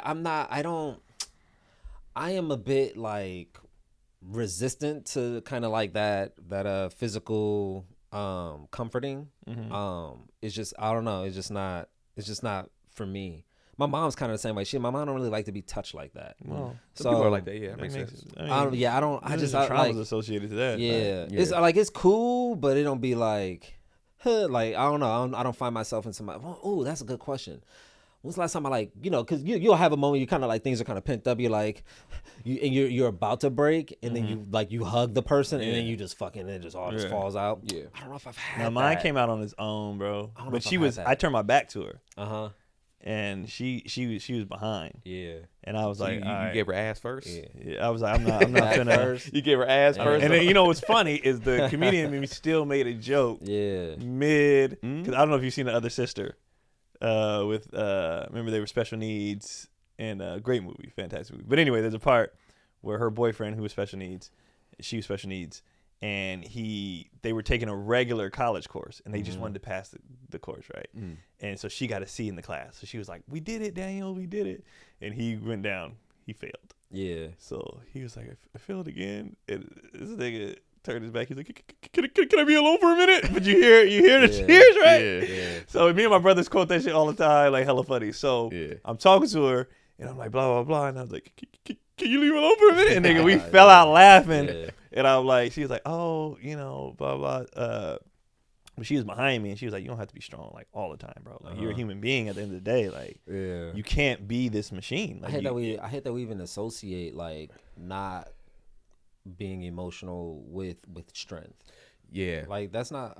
And I understand it. I get it, but like we got to figure out something else. Because like crying is not, or not crying is not a sign of strength. Holding it in is not like necessarily a sign of strength. Right. I think just because we associate it with emotion and being weaker, and like you say, you don't want anybody to see it because you don't want to put that on them. Yeah. So it's like I'd rather do it in a closet by myself. Right. You know what I mean? Than let you be like, "Oh my God, what's wrong?" Is the rock, of the family, is he not? Is he about to break? Yeah, is he about to break? Oh, well, what am I gonna do? If he can't handle it, what am I do? You know what I mean? Yeah. It's just like you don't want to put that on them. I want to ask her real quick. Whatever. Yeah, go ahead. I'm gonna ask her. Let's get it. Just calls. Segments. Hey, how you she be doing? answering fast. I'm okay. How are you? I'm chilling. We shooting right now. I got a question. You got time for a little question? Little question. You ready? We're talking about being emotional, like, and being like vulnerably emotional. Do you recall the last time that I like cried like in your arms? Or have I or like just like, you know what I mean? like cried and you like comforted me, and I was like open to you comforting me and in my moment of weakness and pain. It was when we ran out of Vaseline. I think like maybe when you were telling me about your finances. I cried? I think so. Oh shit. Don't even realize he cried. You're a robot too. Man. Just doing shit on autopilot. Yeah. All right. Maybe that's just how I remember it. Yes. She just made it up. Yes, I was like, I don't think I cried, but all right. Okay. In my mind, you bawled your eyes out. Yeah. The whole time he's just talking to you like this. Hey, yeah. So I'm doing bad financially right now. Yeah. Struggling. We all living in different realities. Okay. How does it make you feel though? Right. How did it make you feel When he's vulnerable, to how watch does a it make man you feel? cry? A Watch a strong, man strapping. cry or watch you cry? Wow. Oh, that's a good question. Yeah, that is All right, different. both. That's a good question. Both. 2-part. I mean, I think because you're not always that openly vulnerable, it's like kind of nice to see sometimes, but also like They like that shit. Told you got to do that shit more, brother. She said like to see sometimes. It has to be a little bit restrained. No, it can't. Oh, you got to See, don't pretend want no like you bitch ass fight. dude, you know what I Okay. mean? All right. Well, you can't be hysterical. Yeah. Yeah. Oh, you don't like. Oh, it can't be loud. So I can't loud cry in front of you. Can't ugly snot cry. I can't ugly cry. He can't. Oh, he can't I boo still hoo. got even when I'm crying, I gotta hold it in. Damn. Levels. That's what you tell Pilot to do. I do. I tell you, you can cry, but cry quietly. To tell a child to cry quietly is crazy, And bro. then he like can't breathe because he's And just then he comes to. So she's All right. okay with the tears. What about not men all the in time. general crying? Crying men. Like, I mean, like if one of us cried, one of us cried in front of you. I don't mind seeing a man cry. I think like Do you feel empowered by it? if there's like if like men cry too much, sometimes it's a little weird. Yeah. But There it is. like I think like having that general openness to like that experience is Does it matter what they're Okay. crying about? Can he just be crying? Can yeah. they fuck up his order? And he just I mean, I think you start to expect certain things generally from men in terms of like when is appropriate yeah. to cry. Just because like I would say generally men don't cry as much as women. Right. So like I think when you see a man crying about something that seems significantly like when the Dodgers won the World Series. Is that no, is that okay? because I think like that's Nah, I'm judging that. some guys You judging are, like, that? I'm really judging that. emotional about You ain't on the sports. team, bro. Oh, I think especially if a team that hasn't won in years, the Dodgers have. But I'm gonna say how many? No, I'm not talking about the athletes. I'm talking about the fans. The The fans too. I think Yeah. from a fan I'm standpoint. judging the fans. Yeah, I could see that. I think people really get connected to their team. For sure. They feel like they're Absolutely. a part of it. because they ain't got nothing else going on. Yeah, like fans. I've seen fans cry over games that they just lost. But let me ask you this, Jess. How many times? This is Keenan speaking. Yeah, sorry, this is Keenan. How many times a year would you be okay for a man to cry and be like, okay, he's still a man? Versus like if he cries this many times, it's like Oh, that's a hard question. A year? Yeah. Yeah. How many cries a year? I think you won a I quarter. think if you I think like once a month is. Ooh. Oh, that's a oh, lot. that's a lot. Okay. That's a I period. mean, like, what are we talking? Are we talking about like uncontrollable crying? Are we talking about? Nah, you already said you don't allow uncontrollable Yeah, crying. that's dead. So Well, no, Yeah. those are two very different things. Like one is very unrestrained, and the other is like I can't help but feel emotional in this moment. Like those are different things. okay, Right. Okay. Once a month is a lot. Well, what's the once a month? What type of crying is that? The tears. Yeah. That's just the Yeah. tears. Those are strained tears. Well, no, but like if you saw like Pilot do something amazing, and Yeah. you had a That don't moment count. where you were That like don't really count. feeling it, I think that We're that- talking about that's Those are tears. what We're that talking about tears would of Yeah, sorrow. sorrow, Yeah, not tears- happy Yeah, tears. we're talking about. We're not talking Oh, about. we talking about happy Tears tears, of nigga. I'll fold in sorrow? a Yeah. heartbeat. You said what? like true sorrow. Yeah. Sadness or Like weakness, sadness or weakness or vulnerability. frustration, or even like- anger. Yeah, frustration, or anger, Yeah. along those lines. Oh yeah, maybe like once a quarter. Once a quarter. Get it together, kid. Stop being a weak bitch. I mean, honestly though. Yeah.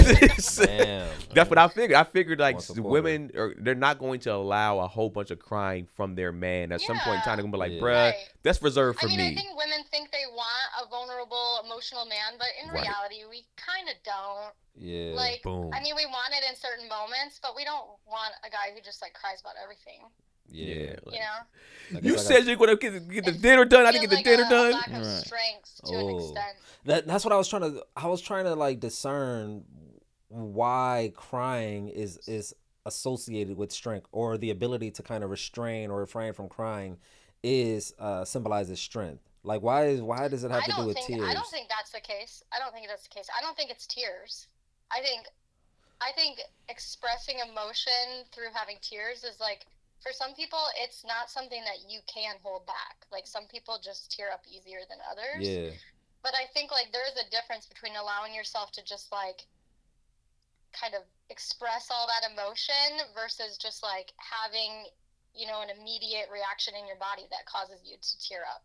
Yeah. Like, that's, you know what I mean? I think there is something to it. One that allows for some restraint, and the other does. Right. Kind of, to an extent, doesn't. Like, I knew kids growing up back in like high school and stuff like that. They'll cry when they about to fight, and it wasn't. I was one of those kids. Yeah, but it wasn't like they were afraid. Like they was like, I was definitely one of those kids. Yeah, it is emotion. I don't want to do this. I would cry if I was like yelling back and forth with the teacher. I would cry before football games. I would cry. Yeah, but then I was a big crier. You kind of learn not to, though. I feel like as a man, that's kind of the message. Yeah, it just doesn't happen as much. It just doesn't happen as much. But I do understand the idea of like having a somewhat sense of like restraint and embarrassment behind crying. So you gotta like kind of try to hold it back. Yeah. You're not just gonna be walking down the street just like random, you know, whatever. So I get that.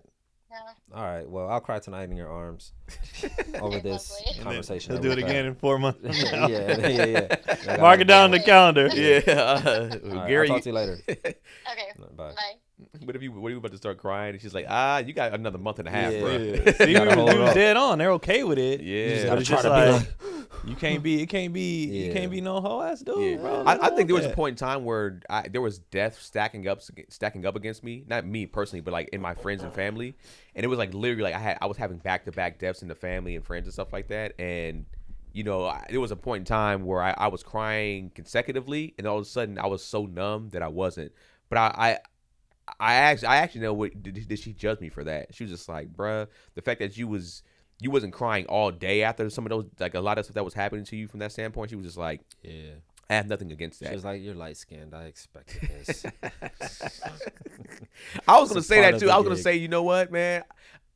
I'm not a fan of the whole light skin, dark skin thing all the time, just because when I sit back and look at like my growing up, there wasn't like a significant amount of light skin sensitiveness, like sensitivity versus dark skin sensitivity. Like it was always pretty balanced. I've seen dark skin niggas get just as emotional as light skin do, but people just ran with that. But you had the space to be dark skin and be emotional. Whereas as a light skin dude, as soon as you be like, man, shut up, oh nigga acting light skin, or dude get angry, nigga acting light skin, it's just like, bruh. I think that was also kind of just through the lens of how you're more embraced by like mainstream, for sure. Yeah. Especially that time in the 90s too. The good hair and all that. You know, pretty boy, you know, all that shit. It just kind of went kind of crazy. 80s too, I guess. 70s actually since forever. What do you think people are most critical? What's like the biggest criticism that you think that you face from people, or are you even like, do you feel like you're aware of the criticism about like just like my attitude? Well, because we did it because his is smartest in the room. Yeah, he said mine was arrogance. What do you think your thing that people who don't know you or do know you would say your thing that they wouldn't be fond of? Do you know? For him? For him? Just if you do know, just keep it and see. If I don't. I mean, to me there was two things, and I don't know if he was gonna say them, but one is that I feel like sometimes I don't know, insensitive is the right word. Maybe it is, but like I would kind of just tell people like, nigga, kind of like shut up and do it sometimes, or just be an asshole to people, like an asshole. So you're a jerk. Kind of like a jerk a little bit. I don't see that. And now I feel like I don't do it much around y'all, but I like there's like with like my other homie that I do a podcast with, the Ice. This time I've talked to him way, and it probably be like it might have come across a little bit like it might have been a little much. And two, overstepping my boundaries on trying to always step in and help somebody. I'm always trying to give unsolicited advice. Okay. And it doesn't come from a place of being. It always comes from a place of love for me. Because even Janelle pointed that out. She's just like, bro, sometimes you give people advice that they don't want advice from you. Okay. Like, even though they need it, they don't want it from you. And I feel like you're wasting your energy a lot of times. And because I've given advice to a lot of people, and they be like, and they kind of, I can see them even be like, all right, nigga, like nobody asked you for this shit. Okay. So, why, you have one? No, you got one? No. Well, now that he said it, I can see that. yeah. Because sometimes something be surface, and he'll come in like, be like, oh man, I gotta stop drinking coffee, and he'll come in like, well, actually, nigga, I know that. Yeah. Like it's not so much you don't want advice. He will reiterate something you already know, and you're just like, but I might not know that though. Nigga, I already know that, bro. Like, but that I just said this loosely. You know what I mean? Like, I didn't need a whole breakdown of this. I was just like, if I say I gotta read more, I know that. Like, you know, I don't. So I can see where she's coming from on that. Cause but I never took it as malicious or, you know, none of that. I just have a very, like, that's just me. That's a me thing. It was like, if I say something loosely and somebody comes in hard with, like, advice or something that I already know, like, I'm like, nigga, I know. Like, and my thing I'm just saying some shit. And my thing, I don't know what you know. Yeah, exactly. Yeah, my space comes with, I don't know what you know. Yeah. And plus, it comes from, like, I love you as a friend or a brother. So I go, like, hey, I want you to do better. So, like, if you don't know, I do know this, or at least I've looked some of this stuff up. Maybe look into this. Yeah. But I can understand somebody probably be like, hey, bro, like, either I know or I don't give a fuck what you, like, we ain't that cool for you to be talking to me this way. Or so, even you do it to strangers? Not just, if a stranger is talking to me, if a stranger is having a conversation with me or opening up about something, then I might say something. Okay. But I won't just go up to a stranger out of nowhere and be like, hey, this. I don't do that. But if we're having a conversation, yeah, like, it don't bother me. Like, anytime he does that, I'd be like, no shit, Keenan. Like, that's I don't do it. Like, it's not ever like I'm just like, hey man, I didn't know, nigga. Yeah, I'd be like, no shit, bro. Like, but I'm never like angry or upset that he did it or anything. Like, it doesn't bother. I can't think of something that people would label him as one thing. The only thing he's ever done that pisses me off is when he hesitates or is unsure about some shit. That's what I was gonna go to. Yeah, that pisses me off. I was gonna say, that when he's like, I'll be like, nigga, I need your sometime arrogance to be more consistent. Yeah, that pisses me off sometimes because I'm like, my nigga, you are funny, and he'll admit, like, I'm like, fuck that, bro. Like, dive in. Just the insecurity. The insecurity sometimes will piss me off. But so you would agree? I would say that's what I would say. Okay. Piss me off sometimes, but not. It doesn't piss me off. When I say piss me off, you know what I mean. You want like, more? I'm like, bro, like, come on, bro. Yeah. Like, don't do that. And for me, that's why, like, even in saying this, like, you know, we talked about before, I don't go like, man, I don't even find offense to it. I just go, okay, I see. I can see exactly what you're saying, but like, all right, this is something I actually been working on to try to lock in more. I see that. Yeah, it's like, all right, I know I gotta get to this space because that's gonna get me to the next level. Yeah. Because if I keep staying hesitant, like you guys are saying, I'm gonna either make slow strides or I'm gonna stay stagnant. So the go-to example is always when we bullied this nigga to quit his job. Like, as a group, we bullied this nigga to quit his job because he was making, basically, you're just making enough to pay these small bills or whatever when but you're holding yourself back from what you really want to do. Yeah. And you can make more money doing this if you got to take the leap. Yeah. But also too, it was very reasonable while I was trying to stick in there. I was living with this nigga. Yeah. Totally. So it was like, bro, I have money that I owe you. Right. Yeah.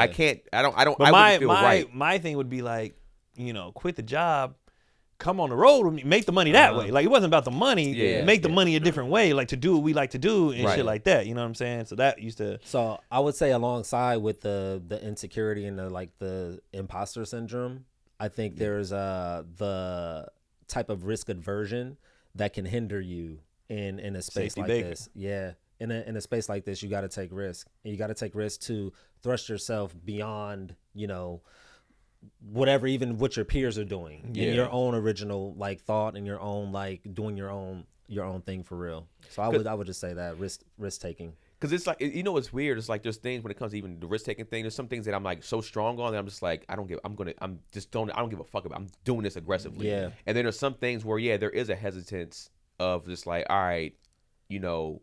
Not as, like just even from a little more measured. Yeah, because even from like a joke standpoint, there's jokes where just like I don't care how this. Like I want this risk. I want not even that I want the backlash, but it's like I'm cool with this. Yeah. And then there's some jokes I'm like I might dial it back. Right. And be like, and that feels inconsistent. Yeah. It feels inconsistent. Yeah. It's like, you're kind of, and I do it myself as well, because I just like different types of jokes. And I know it's like, nigga, you shouldn't be doing all the types of jokes. Like, fucking do the thing and lean into the thing. Lock into it. Yeah, just lock in into that thing. But whatever. But yeah.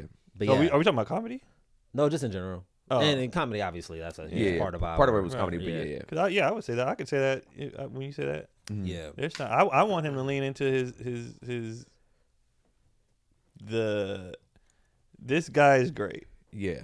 When he gets drunk, his Hunter's Point comes out. Yeah. And I would love for him to lean into that more.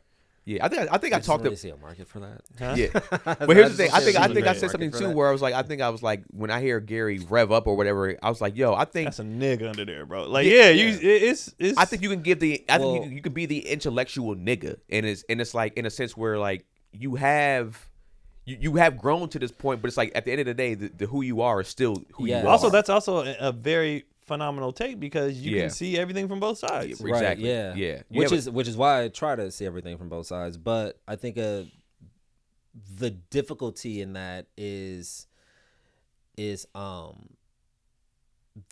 parts of me that I don't want to be. You know what I mean? There's parts of my energy. Like I know if I get too passionate, then it's just nigga. I'm just like you know what I mean? Like sometimes how I get on here, and there's just certain things that like I want to maintain a certain. But we can't on stage. We can't do that. I just heard somebody say that too. It's like what we. Shit, it might have been a Wayans. I forgot who said that shit, but it's like the only way to be really, really good is you gotta give everything. You gotta give. Yeah. If you're gonna hold back, it gotta be like 5%. You gotta give here, and then y'all take it or leave it.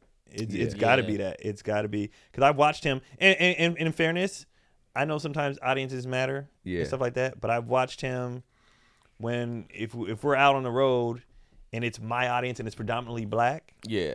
And he didn't have his set when drinking and in predominantly black it's a different set. It's a comfort level that he does not do when we do other rooms. Yeah. And I'm like, do that though all the time. You can make it palatable for these white people. Yeah. I do that. Yeah. You know what I mean? But again, it's one of those things like I have so much shit that I like to explore that does not, and mind you, like I'm in mostly white spaces too, so that factors in. If I were in more predominantly black spaces, it would surface a lot more. Like the type of shit that I like to talk about, just on a daily, just within the, family stuff, just societal shit, the community stuff, like stuff that's for the community, you know?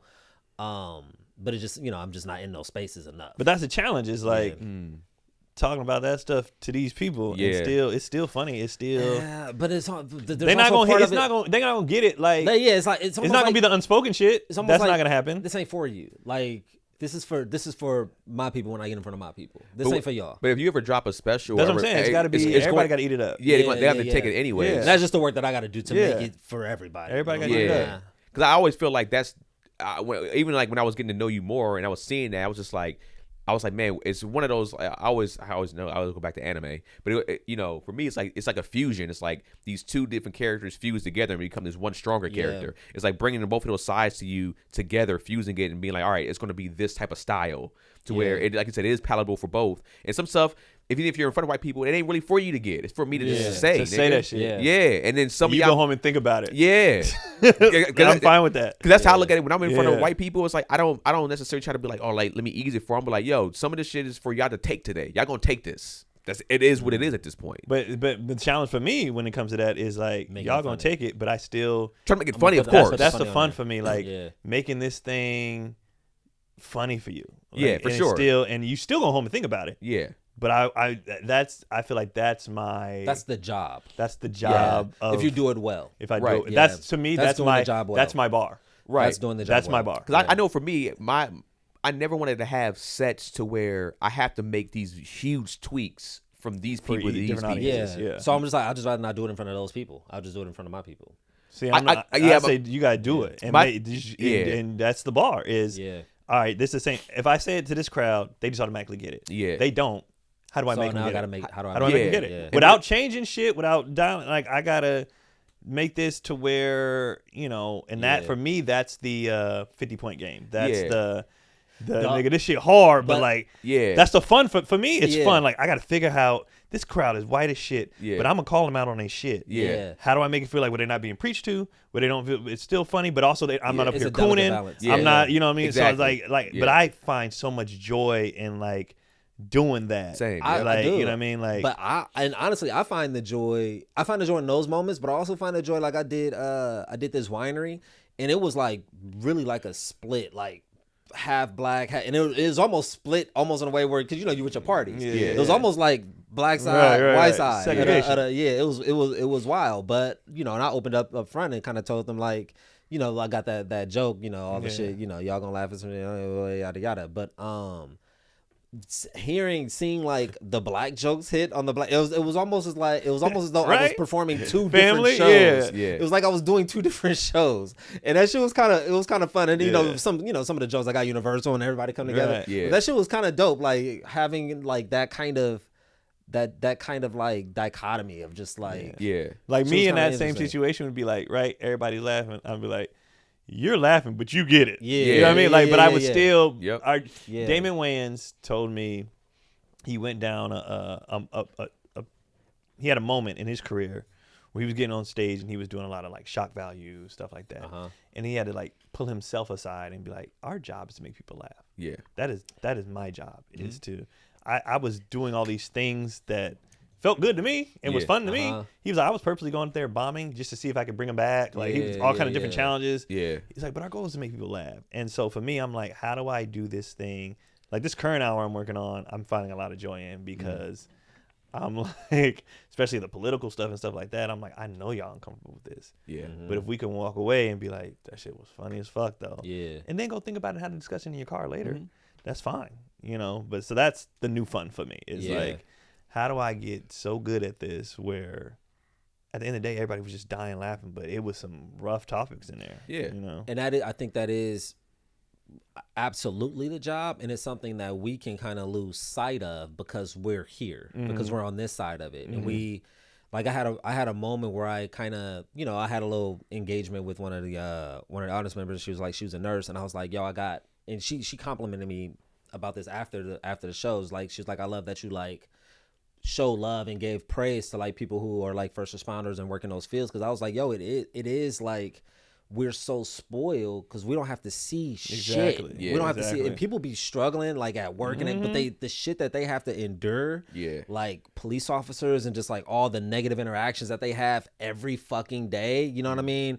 People who see blood, nigga, I ain't seen blood. I can't tell you the last time I seen blood. See a pool you know of that shit. Like, so even that goes back into being a woman. Like, nigga, y'all see blood. I don't see blood. I don't be slipping and falling, nigga. I don't see blood ever.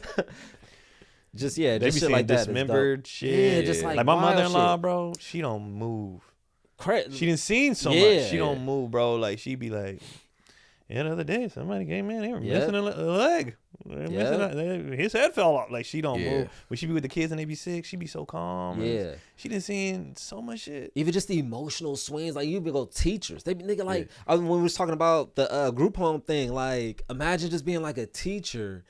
Right, you teach like, you know, whatever, 4th grade or whatever, and you know it's a kid that, and you know you gotta survey everything. So it's like it's a kid, you know, he's bubbly, he's bright, animated, and then slowly you just see like a decline. It's like that nigga just in his shell. I was like, what's going on? Like, you know what I mean? You just taking in all this emotion and all this shit, and then you gotta deal with the faculty. Kids, then you gotta deal with like the state of like it's people be dealing with hella shit. And we're just up here, man. This joke ain't working. But on top of dealing with our own stuff though, that's the thing. We're only sharing that part. We're not talking about the other stuff because I don't want the sympathy. I don't want nobody feeling bad for me, man. Like, I don't want nobody feeling bad. But there's just so much volatility in this space, and it's like I get it. It should be, because we ain't got to deal with all the struggles of everyday people. What we do, a lot of people like, I would never say that out loud. I would hold that. You couldn't beat this information out of me. You admitted to that. Like, you admit it. It's kind of cool, like those things kind of like merging and just kind of forming like we're all here together. That shit is, it's beautiful. I was saying that shit in advance, like this shit's actually kind of beautiful.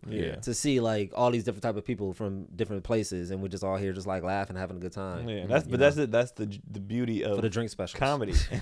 Ultimately, that's the beauty of comedy, is that we can bring so many different walks of life. It's crazy. Say one thing that everybody in the room can relate to. Yeah. That everybody can, like, you get it, you get we it. all get, so That's we're all living crazy. the same lives. That's really crazy. low key, like you know, all that shit. And y'all hate them, and y'all hate them, but like we're. But you can't say that out loud. But you feel it. But you don't. But you don't comedy really club hate them. and the comedy club just want to sell drinks. They don't give a fuck about none of this. None of this at all. It's dope. It's a dope thing to do. You know what I mean? Yeah, like an hour and 15 is like that. That is it. This one felt long. You've been doing it for a while. So what happens when you touching on real shit. Yeah, You know what I'm saying what's the insecurities and shit like that. The real shit, man. Yeah, so I feel like we had some moments in there that were wildly inappropriate. Yeah, but then I'll post the sincere shit. Yeah, I'll post some of that shit too. We also always be good too.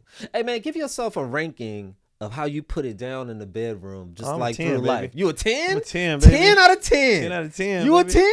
Not every time, obviously. No, I mean like if you tallied up all if I tallied up all day, every experience that you had and every partner that you had. I'm out here, bro.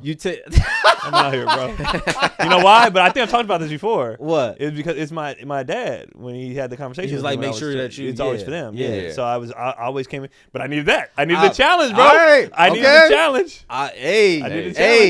If we go in the comment section, ladies from Keon's past. Well, what age? 16. Trash. Okay. Don't say. We said overall. Trash. Yeah, we said because overall. I've had so much more sex overall in my later years. We're taking the weighted average. Yeah, so the weighted average. A perfect 10? Nah, well, then I have to go 9. I can't go. Nobody's perfect. Okay. Nobody's perfect. Right. So I got to go 9. Where you going? Me, I mean, I've had moments where I got out of there in a minute and a half or two. So we all had that. Yeah, but I'm saying that would play a part. Maybe she enjoyed the quickie. I don't know. We didn't even talk about live. We're just talking about quality. How on a scale? Yeah. How many times you just delivering quality experiences? I would give myself a strong 8. Okay. A strong 8. I'm confident in a strong 8, and even if somebody says something, but like I would look at that person and be like, okay, cool. That person might be right though. Yeah, that person might be like, yo, with me. With me.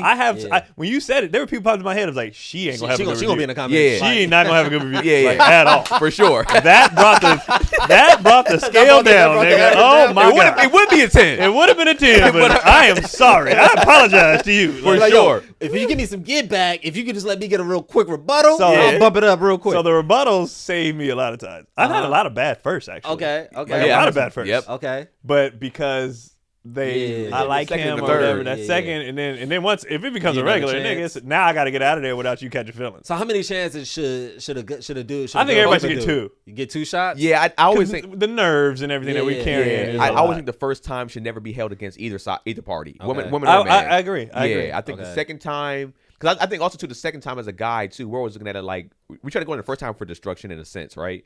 But I think the second time we're going in there. So violent, bro.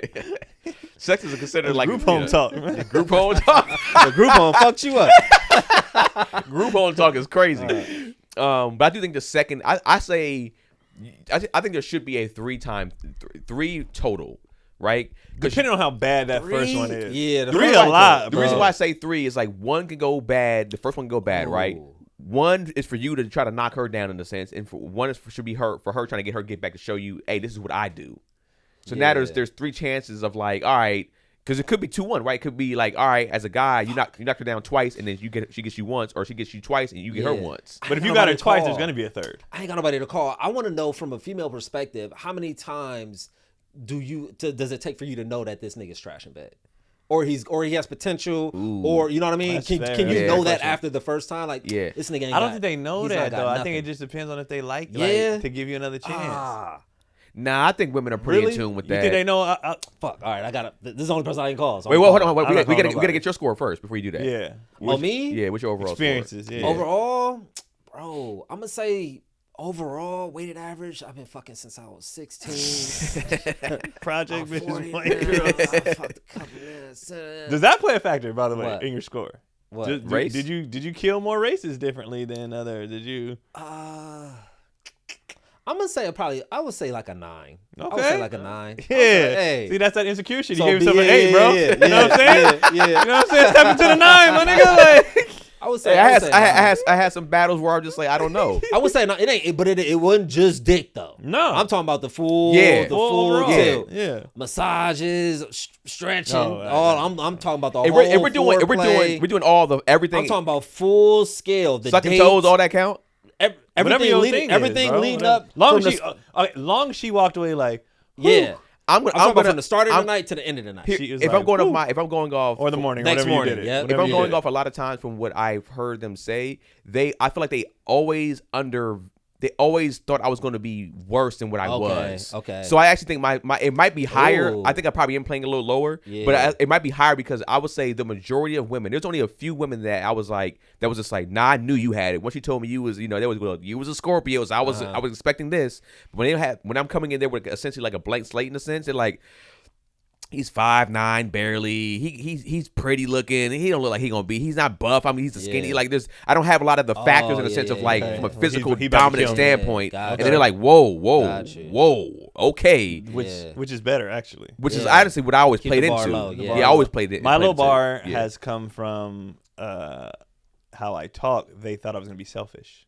Oh, okay, that makes sense too. They was like, oh, this nigga, he's just going to do what he got to do and get out of here. Yep. He don't care about me at all. So they're pleasantly surprised when he was like, oh, this nigga. He cares. He's here for me. He only cares about this. He don't care about me on a romantic level. No, not this. But you're going to leave happy. Get my all. And it's not that I'll be interesting to see what the girls would say. But it is interesting to know because I was a pleaser. Like, I'm for sure a pleaser first in the bedroom. That's a good person to ask. You know what I'm saying? I was never somebody that was... You're going to ask somebody how you were?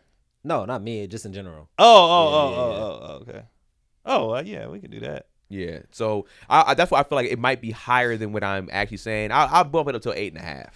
You know, I still think a 9 is kind of crazy just to say because I feel like there was some instances where I might have thought it was bad and she might have thought it was actually good. Who knows? Yeah. Depending on their experiences. Yeah, might have been a bad game for you, but the best experience for them. Yeah, she might be like, she cool. So. Wow. I just came across somebody and I was like, I would ask her, but I feel like she has good sex with anybody she has sex with because she's just him. She's him? She's just him. She's him? I'm giving myself not but only reason why I give myself that high because I've had so many chances to you know what I mean? Every bad experience doesn't knock shit right. Down It doesn't curve the grade because I've had so many experiences. Yeah. Like let's say I only had a few, then that has way more weight to it. Now I'm like 6, 7. You know what I mean? Yeah. But now I've had so many chances to practice and so many redos and blah blah that are overall. If I slept with a girl 10 times, 8 of those, 9 of those I did I had to do. So it's like do you know how many women you slept with? No. Do you know ballpark? No. Not proud of that. I ain't gonna lie. I always felt like if I had a really, really bad game, I'm like, man, I gotta eat it. See, me, I was like, I need this another chance. Like I have to do. I'm saying right then and there. So it was just like, yo, I'm not gonna leave the game with 10 points. Where you were just like, yo, I either come back next game and just score 30. Whereas I'm just like, yo, what? I feel like I didn't have a good game. I'm like, let me hook you up real quick, girl. Yeah. And then I just right there. Yeah, I just handle it. Right my bad ones, I was just kind of like, fuck. Like it just wasn't. But sometimes it wasn't even like it was the chemistry was off. Yeah, I mean, and I was just like, this. I don't. There's some people that you just have sex with, and you it's like y'all been fucking for decades. It's like we just our bodies mesh well together. And there's some people that's just like I didn't get it. There's some girls like you said I just didn't get right with you. We just didn't. Everything was off. The way you move. Yeah, or just your comfort level and in mine. Yeah. It made me be like, all right, do you really? It was. It was just all my bad ones it was a chemistry thing. Yeah, and I'll also say some of the bad ones in a space. I thought it was bad too. I was like, I didn't think that's what I'm saying. Yeah, I was just like, your shit isn't good either. This is not. No, I take that back. There's one where I just took a L twice. Oh, I just took a goddamn L. I was 19, 20. Okay. Something like that. And we went to Canada. We would go to Canada for spring break because that's by Montana. You just go there. Oh, okay. Most people go to Florida, Mexico, Arizona, And we was like, we could just drive up to the border. And at the time we're underage. we can drink up there Up though. there, yeah. Let's just go to Canada. We go to Canada. We go to the clubs and shit like that. And we're only in Alberta. We're only in Calgary, which ain't even Toronto or nothing. Yeah. But compared to Montana, nigga, this is Miami. This is LA. So, obviously there's all the Habesha, girls up there. So I meet one. She coming to me. She was like, oh, I love the way you dance. Accent, everything. I'm like, all right, bet. And then none of the dudes danced. They didn't dance. And we was all, this is a hyphy movement. We dancing. So she pulled me to the side. We chopping it up. And she was like, I just want to take you home and fuck your brains out. I said, excuse me? Oh, nice. I said, what was that? Nice. And she said it again. I said, I'll be right back. I told my boys, I say, man, I'll see y'all later, bro. Yeah. They was like, we in a different country. We can't just leave you. And back then, we didn't have like cell phones that worked in, like now your cell phones work everywhere. Back then you had to get a calling card. Yeah. All this other shit. So it was like, hey, bro, if we lose track of you, it's going to be hard to find you. We got the hotel number, but do you remember it? All that. Yeah. I was like, bro, I'm out. And he was like, well, who's the girl? And I showed them the girl, and it was like, leave. Hey, my nigga. Get out of here. Like, bad. And I think what happened was we had been all around all these white women for months. Oh, yeah. I hadn't seen anybody built, look like that. And she was from from Africa. Yeah. A lot of Africans in Canada, for sure. Huh? Yeah, that's the bad part. Oh. On top of that, still, that's crazy. Like 2 pump chump. Yeah. Wow. Right? So she take me back to her place. So she was like, I'm gonna meet up with you later. She called a room, and she was supposed to have friends with her. So we were all supposed to go. And she called a room. She was like, all right, come through. And my boy wake up. He was like, hey, is her friends there? I was like, nah. He's like, fuck. And then go back to sleep, right? He was knocked out, went back to sleep. Wake my boy up. I was like, I need the keys, Jay. He was like, all right, take the keys. We go. So I go over there. She's dressed up in like this lingerie type shit. So I'm already like, nigga, I ain't seen a body like this. And yeah. It's been forever. We do our thing. Nigga, out of here. 2 minutes maybe. Out of here. She's very kind about it. Yeah. She's like, it's okay. She's like, she probably do this all the time. She probably like, I didn't expect you to win round one. Yeah. It's okay. Yeah. Like, this I happens like you to as everybody. A person. Bro, she was so like, I'm gonna destroy I know what this pussy did. I'm ready to leave, bro. Yeah, I was like, I'm sorry, I'll just go. You know what I mean? I was full on, like, I apologize. The first time doesn't even count. The second time is for you to, she said, it's okay. So she's like, we can wait until you ready to go again. We'll do it again. So I'm like, oh, okay. Grab another condom. Turn over. I ain't seen ass like this in a minute. Wow. Another one. She's like, get the fuck out. And no, I stayed the night. Like, she was still like, stay. She was like, you cool? She went and hang out with us the next day. Yeah. We went and picked her up. She hung out with us and everything. Like I talked to her she was into me. Yeah. Even after those two terrible performances. Well, here's the thing. It might have been terrible in your eyes, but for her, like no, bro, there's no way. What I'm saying is, from her standpoint, if she's built like that, she probably knows she gets a lot of dudes out of there like that. That's what I was saying. Because there's girls out there that's built a certain way. They know, like, especially if you hitting them from the back, it's like, bro, the thing is, you don't have a chance. She wasn't built like if I was coming from the Bay, she was a Montana. She was Montana. I hadn't seen black women and shit like that. If I was coming straight from the Bay, regular, we good. Like we good. But I hadn't seen nothing like that in a while, so I was just like, my God. Yeah. Is this the person? What they say? That's my mom. Oh, that's my mom. Hey, Mom, how long do it take for you before you realize niggas trash in bed? But yeah, my friend said one. She said one time. Really? She said she does not return to bad sex. I was like, damn. Knowing nerves and all that. Nothing. I said that. I put all those caveats. Like, nope. Do not return to bad sex. So I guess maybe those one times that we thought we was trash, like it must not have been that bad. No. But you also got to factor in women have a lot of bad sex. A lot of bad sex. When you talk to women and you realize the scale, because there's a time when women say I was like high on their level of like. I'm going 9.5 now, dog. I'm going 9.5 now. If I go to the 10. But when you hear women say they put you on their higher body count, since we're like you're one of the better ones, you go like. I always think they're lying. I'll be like, I think you're lying. But like, oh, you just say that because we're together right now, and which is I still kind of believe. But then you hear a lot of women say like, when we be messing with dudes, a lot of them be like mediocre to like bad, really bad. And then so when we get somebody that's like even like slightly above average, we're like, we want to keep this guy around. Yeah. So I think. Because time might not necessarily mean bad sex either. You're thinking time is a bad thing because you got out of there within 2 to 3 minutes. Yeah. The foreplay and makeout was legit. Yeah, so okay, there's something that there. Was legit. I just didn't last long in the smash. Energy, yeah. Some girls, okay. Everything else was legit. Also, some women bust off quick too. Some women she definitely did do that. She definitely did no. But I think she was down with the makeout and all the other stuff before I actually went. I think she was down. Yeah, it's just I just didn't uphold that part. Yeah.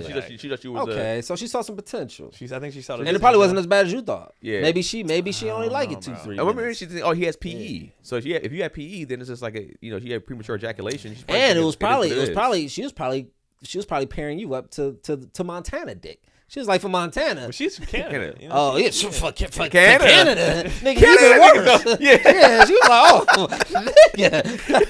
Canadian niggas ain't got better dick than American niggas. I'm just sorry. Oh, wow. Wow. You gonna say that? Hey, Canadian you gonna say that dudes, with the reigning, NBA champions? You gonna say that in SGA's presence? That's cold. Hey, man, Canadian dudes ain't got better. They don't slang better dick than us, major man, pause, but yeah. We said it. You heard him. So your 2 minutes was destruction to her. She's like, this guy destroyed me. You know what? Another thing though, I will say, it might not even been as fast as I want. The girl who I was sleeping with at the time, we used to do it so much. I'm lasting forever. So it might not have been as fast. For me, it was super fast. Yeah. To me, I felt like I was in and out of there. Like it was. All right. So question. If you slept with men internationally and you got experience, let us know. We're the best dick. Hey, hold on. Wait a second though. Are we talking about just best dick? Yeah. Or are we talking about the best sexual experience? It was the best sexual experience. We're getting destroyed. I think we're out of there. Yeah. I think we're losing. I think other cultures care more. Sure. No, that's not true. The French. Because you hear about Jamaicans and stuff like that. We don't eat the boom boom, but they're not giving good experiences. They're not giving good experiences. Okay. So we just saying that they just laying. Or is that what we saying? But they might. That's the women say. That's the Jamaican women say. Yeah. Like Caribbean men, they be like just. I feel like they say a lot of that stuff publicly and do it privately. I'll be real with you. They might. I don't know. Yeah. She said I actually have returned to bad sex, but it never got better. Oh, okay. So once it's bad, it's bad. Okay. So what's the caveat? Is it just dick, or is it overall? You want to ask both?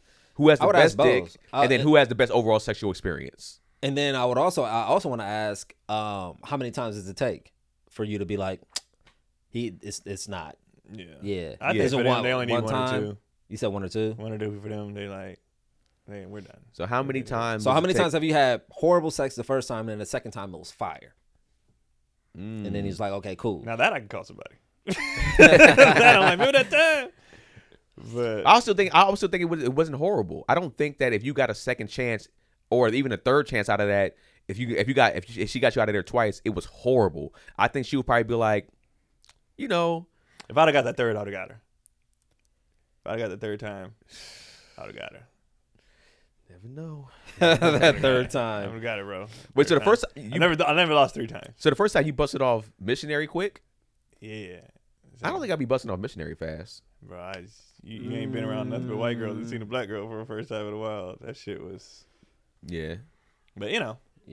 All right. Yeah, we got. I'm my score up. When you said a lot of women be having bad sex, they do. I just be thinking they be trying to, because I know how much women stroke dudes' egos. Yeah. So that's why I'm always hesitant in believing them when they give me compliments or anything in general. Yeah. Because. Yeah, All right. It's 12. Okay. Yeah.